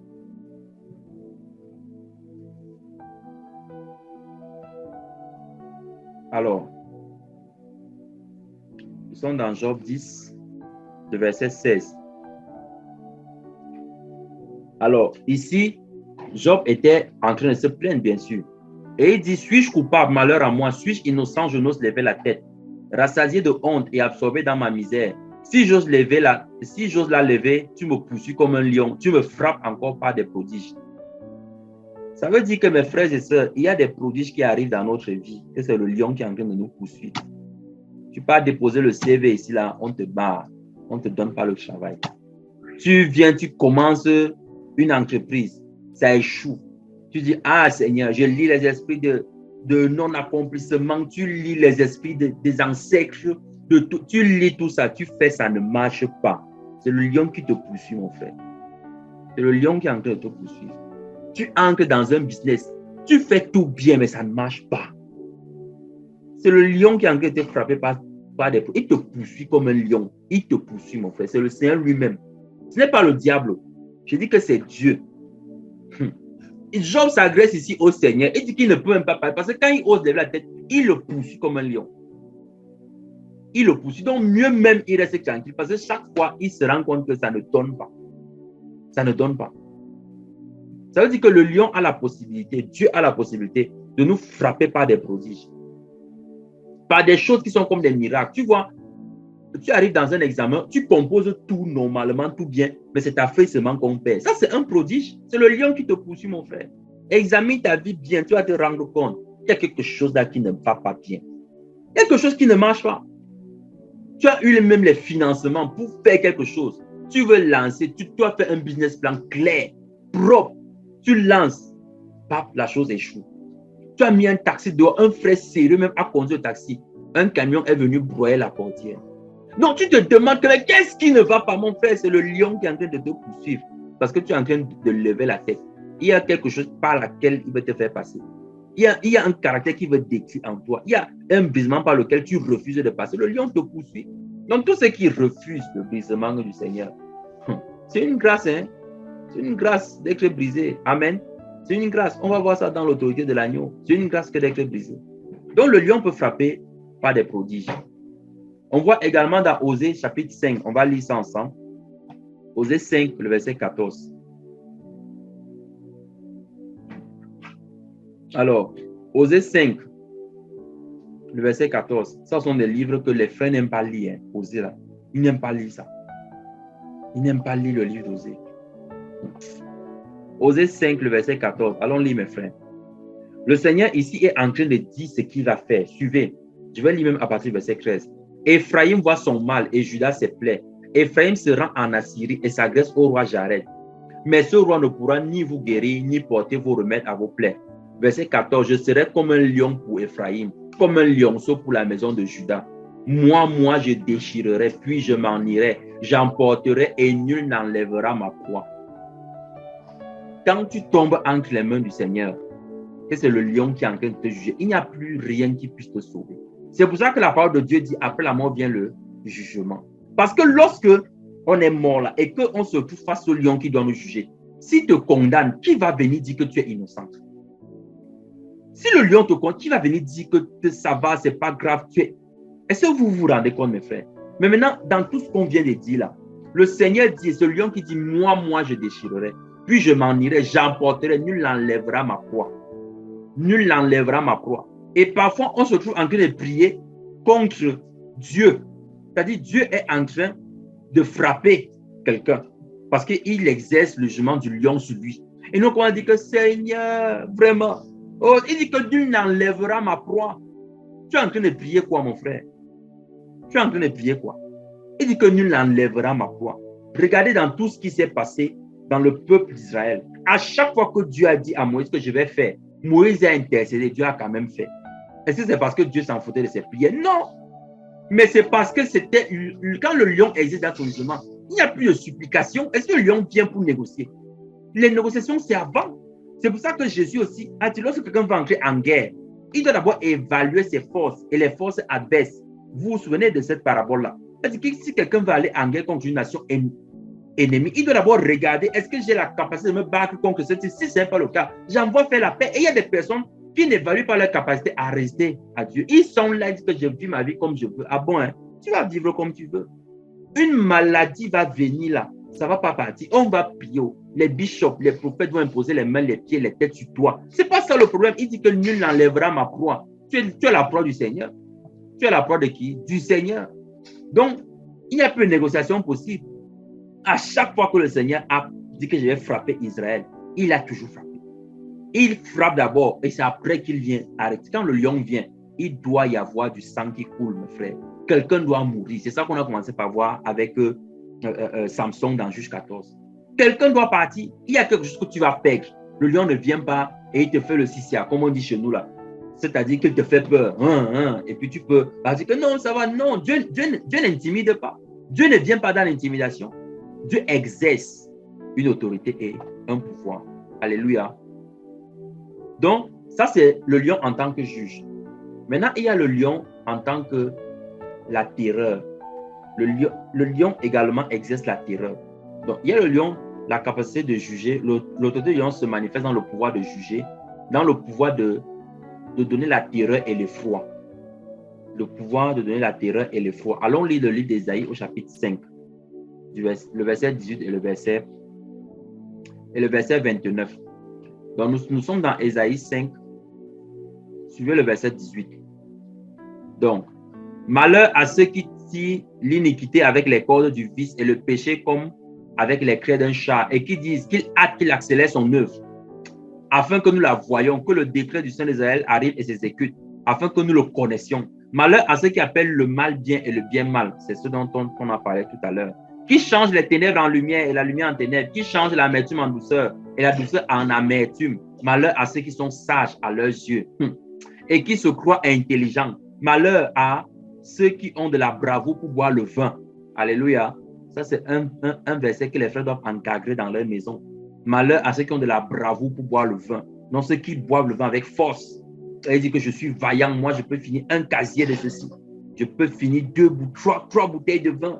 Alcool 20%. Moi, ça ne me fait rien. Malheur à eux qui ont de la bravoure. Alléluia. C'est écrit, hein.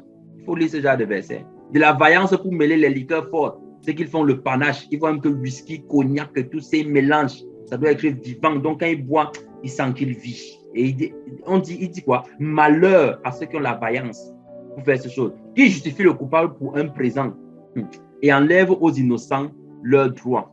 Suivez ce que le Seigneur dit maintenant par la suite.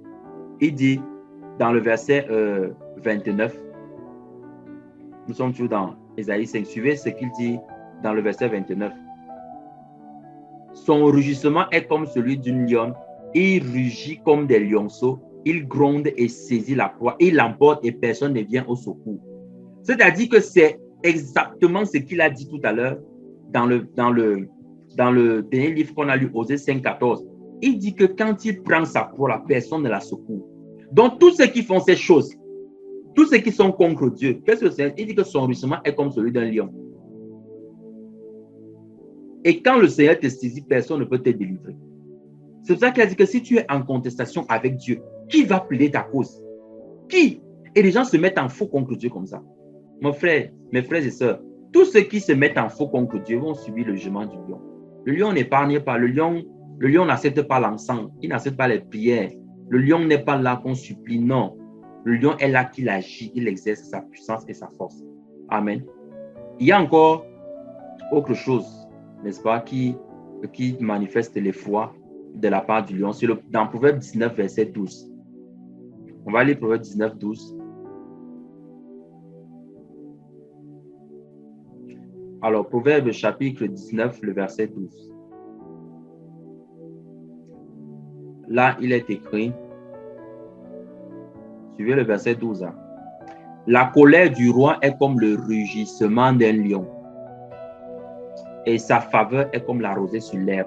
La colère du roi est comme le rugissement d'un lion. Quand le lion rugit, peut-être qu'il y a des personnes ici qui n'ont jamais entendu le lion rugir, ou du moins qui n'ont pas la connaissance du rugissement du lion. Moi, je n'ai pas encore entendu ça personnellement, mais j'ai déjà suivi des documentaires. Quand un lion rugit, son rugissement porte au minimum entre 3 et 5 km. C'est-à-dire quand le lion rugit, tu es à 5 km, tu entends son rugissement, que le lion a rugi. Est-ce que vous comprenez ce que ça veut dire? Ça, c'est un lion, voilà, un animal normal. Maintenant, on dit la colère du roi comme le rugissement d'un lion. Comme le rugissement d'un lion. Donc, quand le lion rugit, il n'y a personne qui reste sur place. Quand tu entends ça, il te prévient que si tu ne quittes pas, quand il va venir te trouver, ça va mal aller pour toi. Donc, le rugissement du lion, c'est quelque chose qui suscite l'effroi et la crainte. Voilà pourquoi il y a un aspect qui ne peut pas être enlevé du cœur des enfants de Dieu. C'est la crainte de l'Éternel. La crainte ici n'est pas liée à la peur du jugement. Non, la crainte est liée à un respect intégral de la personne de Dieu. Parce qu'on est conscient que Dieu n'est pas notre ami. Non.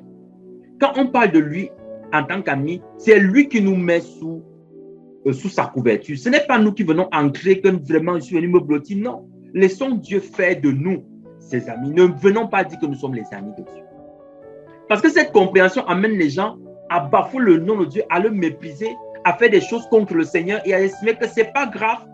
Dieu me comprend. On dit la colère du roi est comme le rugissement d'un lion. On parle de quel roi ici? Ici, ce n'est pas le Saint d'Israël. On parle de quel roi, mes frères? Regardons même encore dans Exode, dans Proverbe, chapitre 20. Dans chapitre 20, le verset 2, Salomon continue de parler là-bas. Il dit, la terreur qu'inspire le roi est comme le rugissement d'un lion. Celui qui l'irrite pêche contre lui-même. Donc, ça veut dire que quand cette colère va retomber sur toi, quand tu irrites le roi, tu es en train de pécher contre toi-même, tu es en train de te faire du mal. On dit la terreur que le roi inspire. Ça, c'est Jésus dont on parlait. Parce que vous pensez peut-être qu'on parlait de, voilà, ou de David, on parle de Jésus. Que la terreur qu'il inspire, c'est comme le rugissement d'un lion. Je vous montre ici la facette de Jésus, le juge. Je ne vous parle pas ici de, voilà, de celui qui il te prend dans sa main et dit, mon enfant, ce n'est pas grave si tu pêches, tu peux continuer, je te comprends. Hein. On va faire avec, voilà, on va faire avec. Non, ce n'est pas de ce Jésus-là dont je nous parle, mes frères. Ce n'est pas de lui dont je nous parle. La gloire dont on parle là, cette gloire inclut le jugement et la puissance. Ce n'est pas exclu. Parce que c'est la même personne qui est le lion et qui est l'agneau. C'est la même personne. Mais nous, on veut seulement voir l'aspect de l'agneau. Oh, l'agneau, vraiment, qu'il est doux là. Et on se dit qu'on va aller caresser la tête de l'agneau comme ça au ciel. Comme un agneau terrestre. Oh, l'agneau de Dieu, l'agneau de Dieu. Vous savez qu'on a dit agneau de Dieu parce qu'il s'est livré. Ce n'est pas agneau de Dieu que quand tu le regardes, tu vois vraiment comment tu vas faire n'importe quoi et puis il va dire que je te comprends. Non! C'est le lion, mes frères. Il inspire la terreur. Quand il te regarde, il faut lire Daniel quand il a rencontré le Seigneur. Il faut lire Jean. Tous ceux qui ont écouté sa voix sont tombés sur leurs genoux. Vous dites que c'est pourquoi? Que c'est quelque chose d'amour qui les a fait tomber. Mes frères et sœurs, arrêtons ces choses-là. Allons lire autre chose. Maintenant, ça c'est le lion en tant que celui qui ravit les richesses. Allons lire dans Ésaïe 30. Vous allez voir quelque chose. Il y a des personnes qui sont tombées dans la disgrâce parce que le lion les a visités. Le business a foiré parce que le lion t'a visité, mon frère. Ésaïe 30, du verset 1 au verset 6. Malheur, dit l'Éternel aux enfants rebelles qui prennent des résolutions sans moi. Les frères qui font les choses sans consulter le Seigneur, là. Voilà, suivez bien. Hein? Et qui font des alliances sans ma volonté. Culte de semences. Venez semer. Venez tisser alliance. Comme la fin d'année même vient là. On va dire aux gens, tisser alliance avec Dieu pour l'année qui va commencer. Suivez bien ce qui se passe après. Pour accumuler péché sur péché. Ah, vraiment. Malheur à ceux qui accumulent péché sur péché. Donc, ils ne se repentent pas, ils continuent dans le mal. Qui descendent en Égypte sans me consulter. Qui partent voir les marabouts, les féticheurs. Et les marabouts ici, ce ne sont plus ceux qui restent dans la brousse, dans une case, voilà, avec une teinture sur les joues. Hein. Les marabouts ici, là, ce sont les faux prophètes, mes frères. Malheur à vous qui descendez voir les faux prophètes. Tu vois bien la vie du gars, tu sais bien que sa vie, ne sert pas du Seigneur. Tu as même le témoin, mais tu dis que non. Comme il fait beaucoup de miracles là, je vais quand même le consulter. Peut-être Dieu peut me parler par lui. Hein, parce que Dieu parle tantôt d'une manière, tantôt d'une autre. C'est le lion que tu vas rencontrer, mon frère. Pour se réfugier sous la protection de Pharaon et chercher un abri sous l'ombre de l'Égypte. Verset 3, la protection de Pharaon sera pour vous une honte. Et l'abri sous l'ombre de l'Égypte, une ignominie. Déjà, ses princes sont à Tsoan et ses envoyés ont atteint Anès. Tous seront confus au sujet d'un peuple qui ne leur sera point utile, ni pour les secourir, ni pour les aider, mais qui fera leur honte et leur opprobre. Verset 6. Suivez maintenant ce que le Seigneur dit. Sentence des bêtes du midi. À travers une contrée de détresse et d'angoisse. D'où viennent la lionne et le lion, la vipère et le dragon volant? Ils portent à dos d'âne leur richesse et sur la bourse des chameaux leur trésor à un peuple qui ne leur sera point utile. Est-ce que vous suivez même cette phrase dans le verset 6? Est-ce que vous suivez cette phrase dans le verset 6?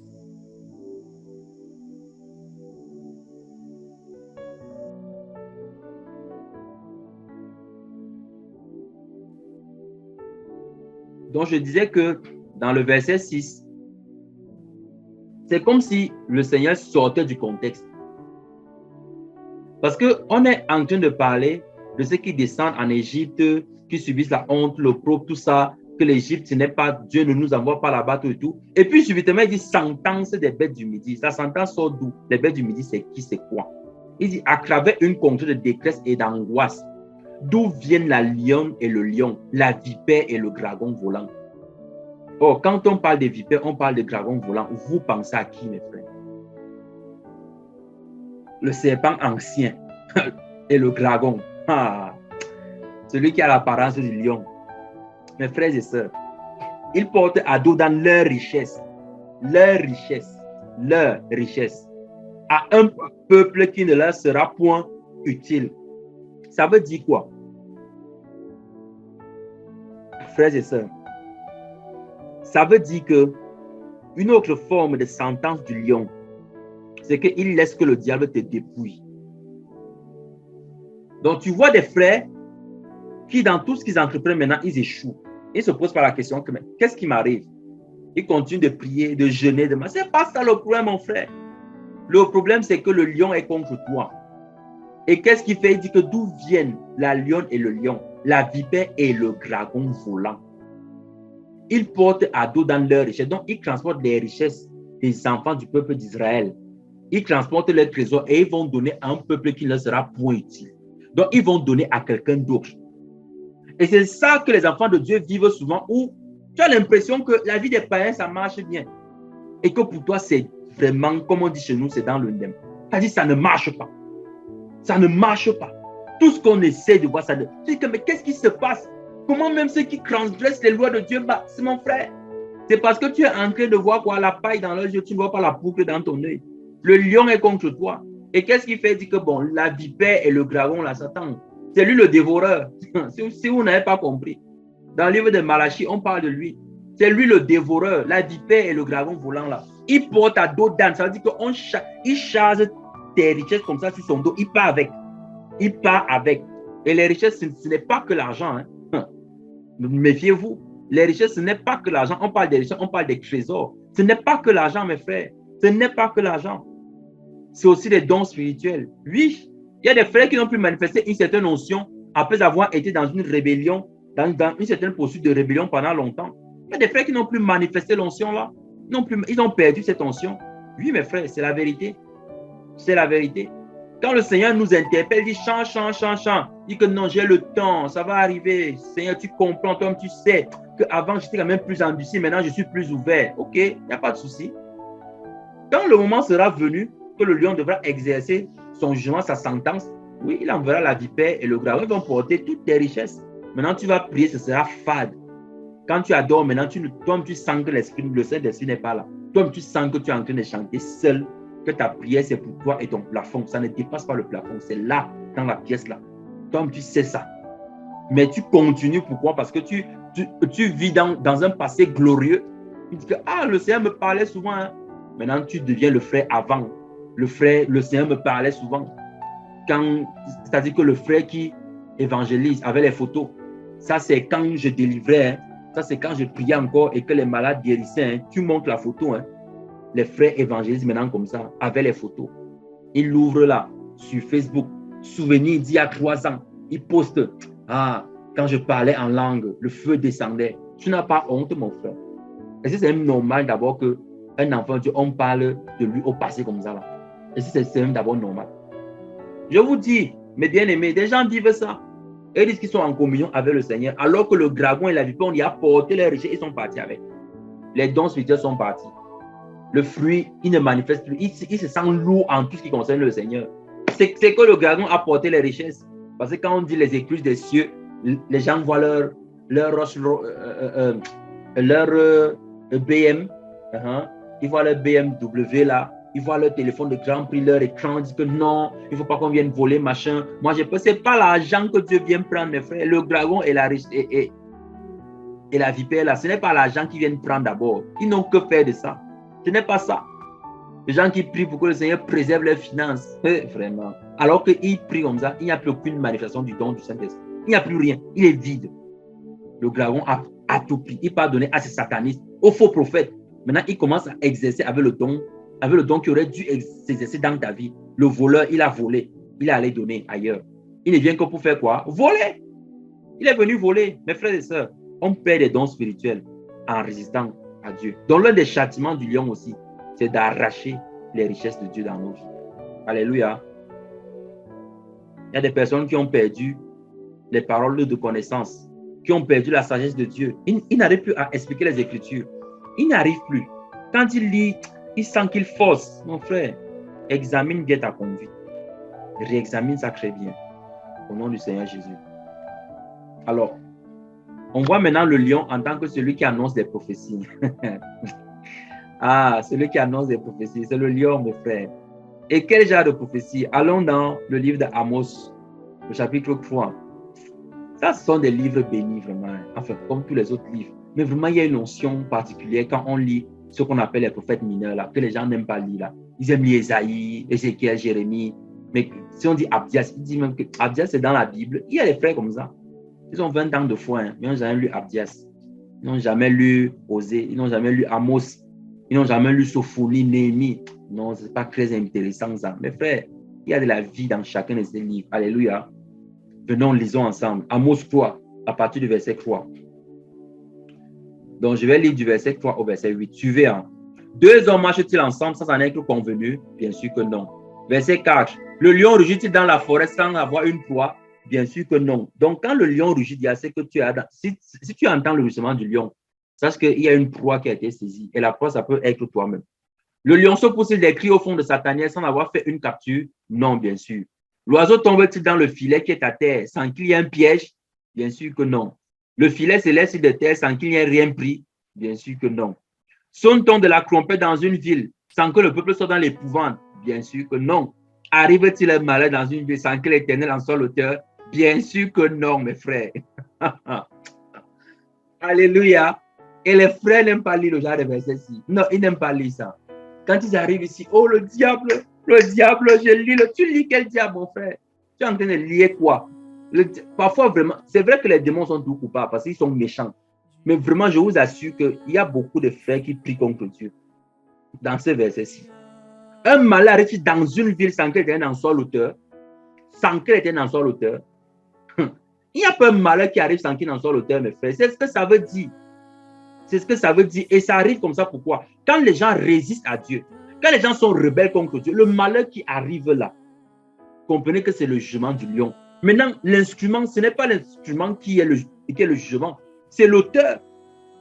Si par exemple, quelqu'un prend une arme, n'est-ce pas? Ou bien quelqu'un commet un crime avec une arme à feu par exemple, c'est l'arme qu'on va mettre dans la prison. On va dire que l'arme, voilà, l'arme a tué tel, on met l'arme en prison, c'est ça? On va mettre le gars qui a appuyé sur la gâchette en prison, on va dire que c'est lui le meurtrier. Est-ce que c'est lui la balle qui a touché? Non, mais l'arme n'était que l'instrument. Donc souvent, on se focalise sur l'instrument et on oublie qui est l'auteur même. On oublie que et les gens commencent à prier contre l'arme. Vraiment, je prie contre le pistolet, que la balle ne sorte pas, mon frère. Ce n'est pas le pistolet que tu dois convaincre, c'est le gars qui a la gâchette. C'est lui que tu dois convaincre. Donc, au lieu d'aller plaider avec le Seigneur, au lieu d'aller plaider auprès du Seigneur, tu commences à maintenant envoyer le feu contre Satan, alors que Satan n'y est même pour rien dans l'affaire, entre guillemets. Il n'est que l'instrument. Il est l'instrument parce que tu es contre le Seigneur et le lion doit exercer son jugement. Et beaucoup de frères subissent ça. Tu lis le feu, machin, ça n'a rien à voir. Tu coupes les liens, tu coupes avec quoi? Tu coupes avec quoi, mon frère? Non, c'est l'auteur. L'auteur, c'est l'Éternel. Suivons le verset 7. Car le Seigneur, l'Éternel, ne fait rien sans avoir révélé son secret à ses serviteurs des prophètes. Et tu vas te rendre compte qu'il y a toujours un frère qui t'a parlé de ça, qui t'a averti. Il y a quelqu'un qui t'a dit ça, ce que tu es en train de vivre là. Que cette voix-là, mon frère, ma soeur, abandonne ça. Il y a quelqu'un qui t'a dit. Dieu ne fait pas sans dire à ses prophètes. C'est pour cela qu'il agit. Suivons maintenant le verset 8. Le lion rugit. Qui ne serait effrayé? Le Seigneur parle. Qui ne prophétiserait? De la même manière que le rugissement du lion provoque systématiquement une frayeur, de la même manière aussi, quand l'Éternel parle, il y a systématiquement une prophétie. C'est ce que ce verset veut dire. Or, si compare le rugissement du lion à sa parole et l'effroi à la prophétie, ça veut dire que lorsque vous entendez quelqu'un qui prophétise, comme Jérémie prophétisait, comme Ézéchiel prophétisait, comme Ésaïe prophétisait, comme Osée prophétisait, Quand ils annonçaient le malheur qui devait arriver par la main de l'Éternel, en fait, ils étaient en train de manifester l'autorité du lion. L'autorité du lion se manifeste aussi dans des prophéties qui annoncent la condamnation et le jugement sur des personnes. Oui, c'est l'autorité du lion. Parce que quand on dit prophétie, les gens aiment quand on dit que oui, le Seigneur dit, je vais faire de toi un puissant homme de Dieu. Alléluia. On acclame, machin. Oui, ça c'est bien. Il y a cette onction-là. Mais il y a aussi l'autorité du lion. Et le lion a l'autorité de prophétiser. Et quand il prophétise, ce sont des choses qui vont t'arriver en mal. Le lion ne vient pas pour te dire que, comme tu vois là, vraiment, moi, le lion de la tribu de Juda, je suis venu pour te dire que présentement, tes ennemis seront sous tes pieds. Non. Quand le lion vient, il vient te dire que tu seras sous les pieds de tes ennemis. Parce que tu m'as résisté. Tu as résisté à la voix de l'Éternel. Tu n'as pas voulu te plier. Mes frères et sœurs, désirons que l'agneau prophétise, ne désirons pas que le lion prophétise sur nous. Quand le lion prophétise sur nous, c'est dangereux. C'est très dangereux. Donc, vous allez voir ce double caractère-là. Lorsque le peuple se repentait, c'était l'image de quoi? Des sacrifices qui étaient offerts. Et en ce moment-là, la prophétie changeait. Le Seigneur disait que je vais vous ramener de ce pays où on vous a pris vers le pays que j'ai promis. Je vais vous accorder ceci. Là, maintenant, c'est l'agneau qui prophétise. C'est l'agneau maintenant qui est en train de prophétiser. Mais lorsqu'ils étaient rebelles, le Seigneur dit qu'on va vous déporter, on va vous amener. Il n'y a personne qui était dans la rébellion et Dieu a dit que je vais te bénir. Ça n'existe pas, mes frères. C'est un mensonge qui vient du quartier général de Satan. Et ceux qui vivent ça où tu es dans la rébellion, tu fais ce que tu veux de ta vie, tu l'amènes comme tu veux, tu peux mentir, tu peux fuir, tu fais ceci. Et puis la prophétie vient pour te dire que mon enfant, je suis avec toi. Fais ce que tu veux faire là. Alors que le faire là, c'est que viens donner ta voiture, hein, comme j'ai vu ça garé dehors là. C'est que Dieu met dans ton cœur là, viens semer. Et tu crois que tu trompes Dieu, mon frère. L'agneau ne prophétise pas sur les pécheurs. Hein. Il faut que vous compreniez ça très bien. L'agneau prophétise sur ceux qui se répandent. Ceux qui vont à l'encontre, qui s'opposent à Dieu. C'est le lion qui prophétise contre vous, mes frères. Je vous assure. Le lion rugit, qui ne serait effrayé? Le Seigneur parle, qui ne prophétiserait? Qui ne prophétiserait? Quand le Seigneur se met à parler comme ça, il veut dire que maintenant sa parole, ce n'est plus une parole qui est douce. C'est une parole qui est comme un rugissement. Or, le rugissement du lion provoque l'effroi. Et cet effroi-là, c'est la prophétie. Quelle est la prophétie qui peut provoquer de l'effroi? Donc le Seigneur te dit que tu es béni, que ça va mon frère, je vais t'ajouter les années de vie, et puis ça provoque l'effroi. Non! L'effroi là, c'est que c'est la prophétie qui annonce ce que Dieu va faire contre toi.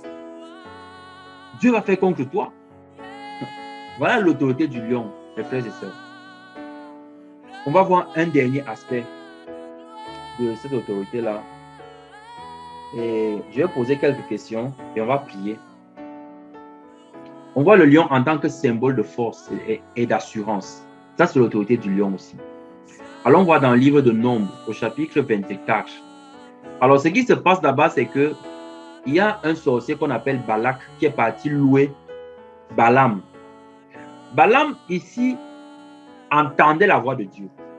Mais il s'est détourné de la voix de l'Éternel pour le prix d'argent. Et d'ailleurs, l'auteur aux Hébreux, en parle dans le livre d'Hébreux, le salaire de Balaam. Alors, qu'est-ce qui se passe? Dans Nombre 24, il vient pour maudire le peuple. Sauf que quand il partait, le Seigneur lui a dit, parce que la première fois, le Seigneur lui a dit que ne va pas. Il a encore posé la question et Dieu a dit que va. Pourquoi Dieu a dit va? Parce que Dieu s'est irrité contre lui et Dieu a prévu de le perdre. Ça, c'était le lion maintenant. La première fois, l'agneau est venu lui parler et lui a dit que ne va pas. Quand il a persisté dans son péché, parce qu'il a vu l'argent, on a augmenté la somme. Il est encore venu demander à Dieu que est-ce que tu veux que je parte là-bas, tout ça? Maintenant, ce n'est plus l'agneau qui est venu parler, c'est le lion qui est venu parler. Il a dit que oui, va. Mes frères et sœurs, quand c'est le lion qui t'envoie en mission, c'est que c'est une mission suicide. Amen. Quand c'est le lion qui t'envoie en mission, c'est que c'est une mission suicide. C'est que c'est pour ta ruine, ta destruction. Parce que la première fois que le Seigneur t'a parlé d'abandonner ce projet, tu n'as pas laissé. Et tu reviens encore consulter. Est-ce que c'est vraiment Dieu qui a parlé? Est-ce que c'est Dieu vraiment? Est-ce que c'était vraiment le Seigneur? Non, je vais faire la toison de Gédéon. Donc le tout ici là, je veux que la serviette soit mouillée et que le sol soit sec.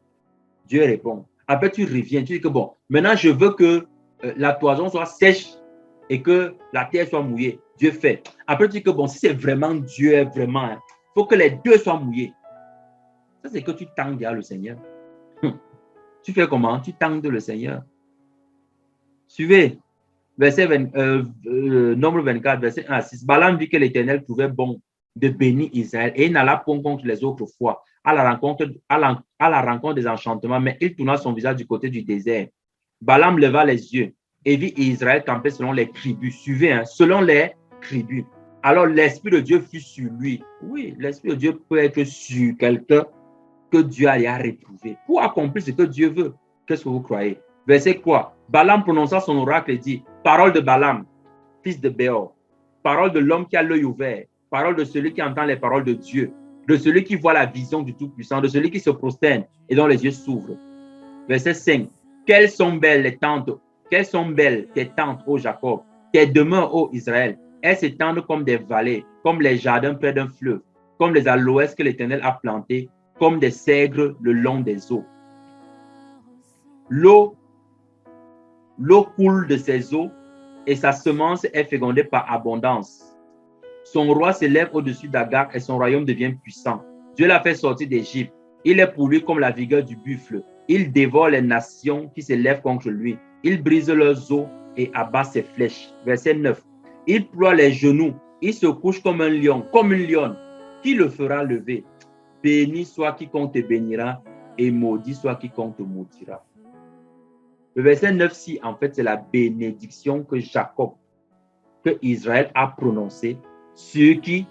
Sur Judas. Allons lire ça. Dans Genèse 49, le verset 9, quand Israël était en train de partir, il a béni. Suivez ce qu'il dit dans le verset 9. Judas est un jeune lion. Tu reviens du carnage, mon fils. Il ploie les genoux. Il se couche comme un lion, comme une lionne. Qui le fera lever? Ça, c'est la bénédiction de Judas. Le sceptre ne s'éloignera point de Judas, ni le bâton souverain d'entre ses pieds, jusqu'à ce que vienne le Shiloh et que les peuples lui obéissent. Ça manifestait l'autorité. Voilà l'autorité du lion. Les peuples ne vont pas obéir au Shiloh parce qu'ils veulent. Les peuples vont obéir au Shiloh parce qu'il est le lion. Alléluia. Il n'est pas venu là pour faire la négociation. Pour le moment, il est en train de nous laisser le temps d'accepter librement. Mais arrivera un moment, vous pouvez lire ça dans le livre des Révélations. Dans le livre de Révélation, il va soumettre le monde par ses jugements. Il va soumettre. Et c'est pour ça que c'est bien quand les enfants de Dieu se jugent d'abord eux-mêmes, au travers de la parole de Dieu, qui ne laisse pas que le Seigneur vienne les juger. Parce que quand il vient juger, là, lui vient en tant que lion et c'est compliqué. Donc, il faut que chacun, chaque jour, regarde par rapport à la parole. Est-ce que je marche comme Dieu veut? Est-ce que je fais ce que le Seigneur veut? Alléluia. Pour éviter d'être jugé par le Seigneur lui-même. Donc, voilà dans le livre de Nombre, Balaam vient répéter la prophétie. Or, lorsque Jacob, Israël, bénissait Judas, donc ses enfants, il a béni, suivez, il a prononcé cette bénédiction sur Judas en particulier. Mais lorsque Balaam ici parle, il parle d'Israël. Il parle de tout le peuple. Et il dit qu'il ploie les genoux, il se couche comme un lion. Qui le fera lever? Il redit ce que Israël avait dit alors qu'il n'était pas là quand Israël parlait. Comment pouvait-il savoir que ce sont exactement ces paroles-ci? Comment a-t-il pu les répéter dans le même ordre? Il a dit exactement la même chose. Pourquoi? Parce que c'est l'Esprit de Dieu qui avait parlé en Jacob, qui a parlé en lui. Et cet Esprit est en train, l'Esprit du Seigneur, de nous révéler ici que le lion c'est quoi? L'autorité du lion se manifeste dans l'assurance. Mes frères et sœurs, quand tu manifestes l'assurance, tu manifestes l'autorité du lion. Voilà un aspect de cette autorité que Dieu nous a déléguée. Parce que quand on dit qu'il ploie les genoux, il se couche comme un lion, et qui le fera lever. Ça veut dire que tu as l'assurance que même si c'est le bulldozer qui vient, ça ne peut pas te déplacer. Ça ne peut pas te déplacer.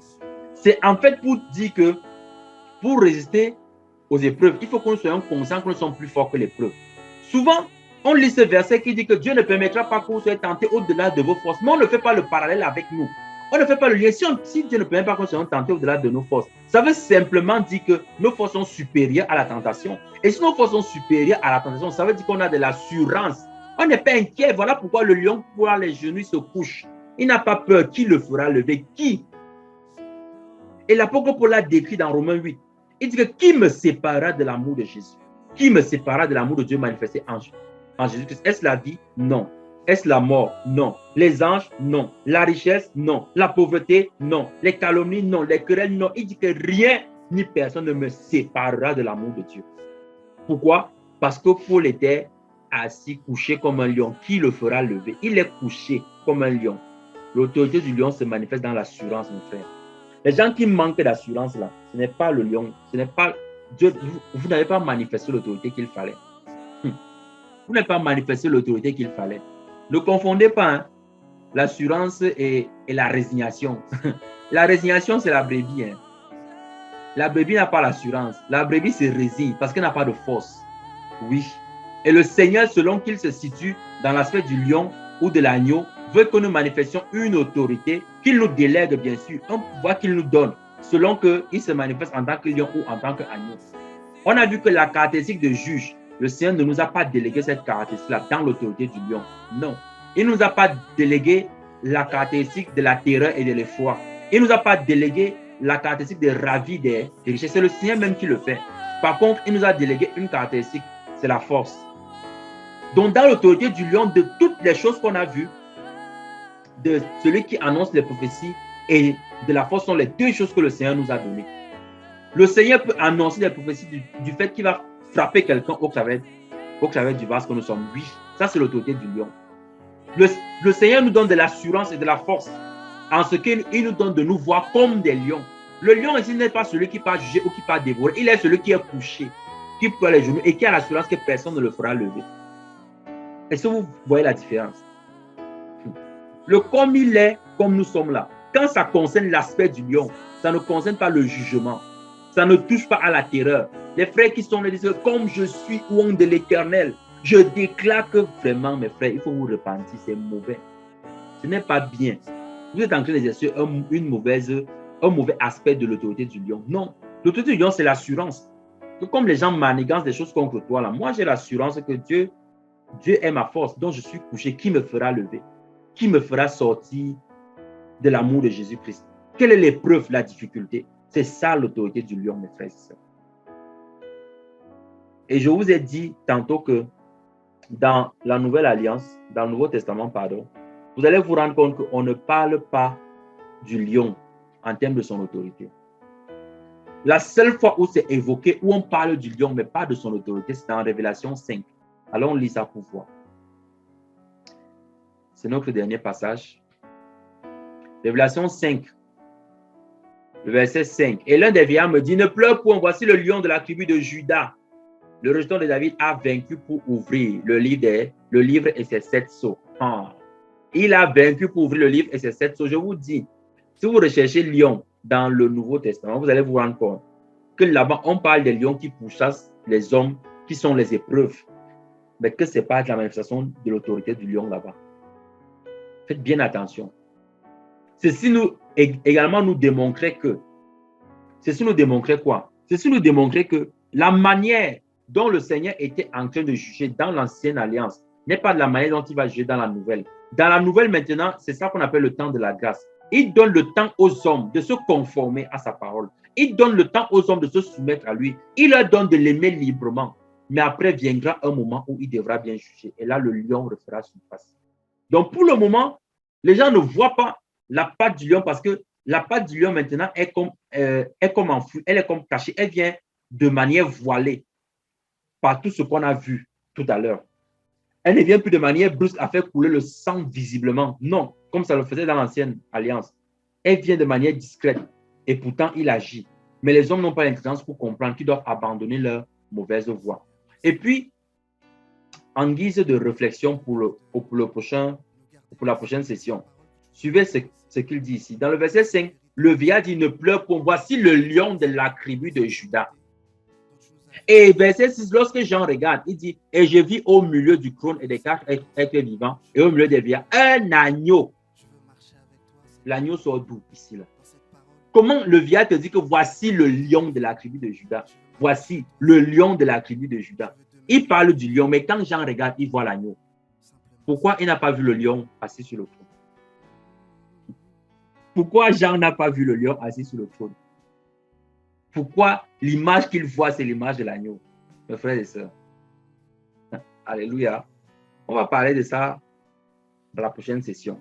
Mais je voulais poser ces questions afin que les uns et les autres s'interrogent. Qu'ils commencent à s'interroger pour comprendre ce qui se passe ici. Amen. Pour comprendre ce qui se passe. Et j'ai prévu 3 questions. À votre avis, pourquoi les manifestations du lion n'apparaissent-elles pas dans le Nouveau Testament? Ça, c'est la première question. Pourquoi les manifestations du lion n'apparaissent-elles pas dans le Nouveau Testament? Je vais vous mettre ça en commentaire et je prie vraiment que vous puissiez méditer là-dessus. Pourquoi les manifestations du lion n'apparaissent-elles pas dans le Nouveau Testament? Ça, c'est la première question. Vous allez voir que tout ce qu'on a décrit dans cet enseignement-ci, vous n'allez retrouver rien, aucune de ces manifestations dans la Nouvelle Alliance, dans le Nouveau Testament. Pourquoi ça se manifeste comme ça? La deuxième question, mes frères, c'est pourquoi dans Révélation 5 à 6, le vieillard parle du lion, mais Jean voit l'agneau. Pourquoi le vieillard, il parle du lion, mais Jean lui voit l'agneau? Le vieillard qui lui a parlé, il ne savait pas que c'est l'agneau qui est assis sur le trône. Il lui parle du lion, mais il voit l'agneau. Pourquoi? Et la troisième question, mes frères, c'est pourquoi à chaque fois, vous allez voir dans le livre de Révélation surtout, si vous le lisez en entier, vous allez voir qu'à chaque fois qu'on parle du règne, on parle du règne de l'agneau et non du règne du lion. Ça vous paraît pas bizarre aussi? Mes frères et sœurs, les gens qui cherchent l'autorité du lion là, l'autorité du lion, vous n'avez vu nulle part là que ça a chassé les démons. Vous n'avez vu nulle part de tout ce qu'on a présenté là que ça a guéri quelqu'un, qu'un malade a été guéri. L'autorité du lion ne guérit pas, mes frères. L'autorité du lion ne relève pas les morts. Non. On a vu ce que le lion peut faire. Voilà en quoi résume l'autorité du lion. L'autorité du lion, je vous dis encore, mes frères, vous avez vu où on a adoré le lion. Je voudrais poser une autre question encore. D'accord? Est-ce qu'un lion se laisse crucifier? Est-ce qu'un lion se laisse crucifier?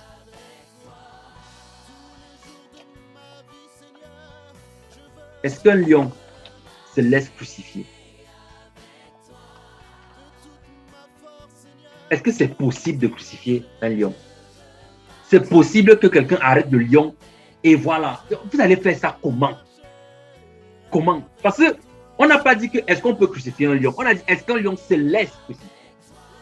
Non. Nous nous trompons d'autorité, mes frères.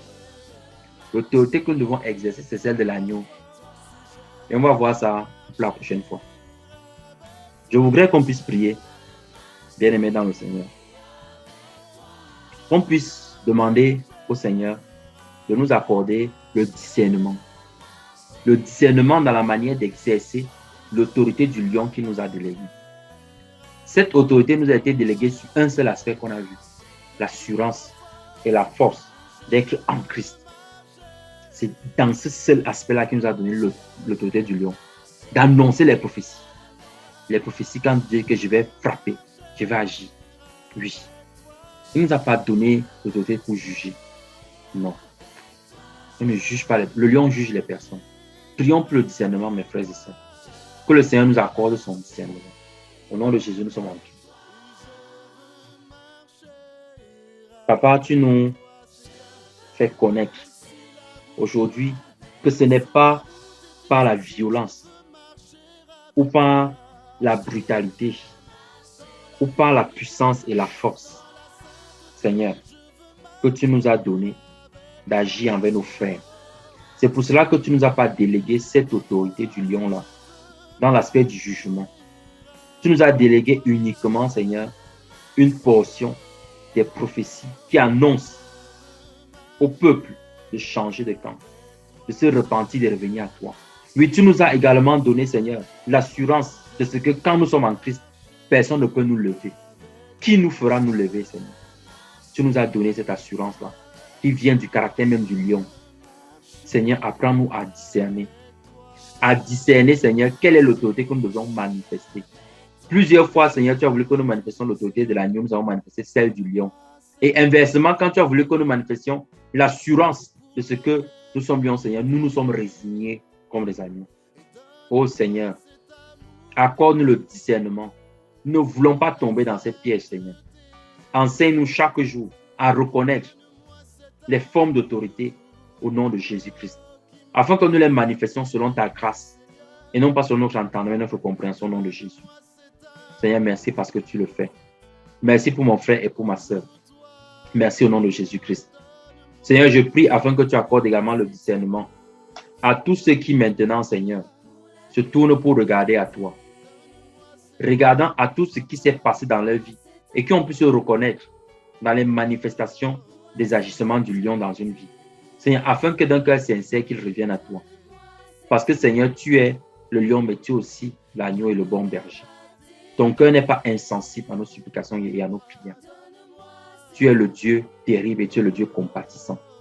Je te prie, Seigneur, pour tous ceux qui reviennent d'un cœur sincère, véritable maintenant, qu'ils abandonnent leur mauvaise voie, de toutes les choses que tu as pointées dans leur caractère, dans leur vie, Seigneur, qu'ils reviennent à toi. Je te prie, Papa, d'écouter, d'exaucer et de relâcher au nom de Jésus-Christ. De relâcher, Seigneur, qu'ils ne soient plus entre tes dents comme une proie, mais qu'ils soient libérés au nom puissant de Jésus. Seigneur, je te rends grâce pour ce que tu nous as donné de comprendre aujourd'hui. Que cette bonne semence, Seigneur, soit encore arrosée par toi au nom de Jésus-Christ, qu'elle produise son fruit en abondance. Et qu'en nous, oh Dieu, ne soit point trouvé une manifestation de l'autorité de ce que toi, tu ne veux pas au nom de Jésus-Christ. Merci de nous enseigner chaque jour à reconnaître ses voies, à reconnaître, Seigneur, quand tu es l'Éternel des armées et quand tu es le bon berger. À reconnaître quand tu es le lion et quand tu es l'agneau. À reconnaître, Seigneur, chacun de tes caractères et de tes aspects selon ce que tu veux de nous au nom de Jésus-Christ. Donne-nous de nous rappeler toujours que nous sommes des instruments entre tes mains, Seigneur, et que tu es le véritable Dieu. Que la gloire te revienne. Au nom de Jésus, nous avons prié.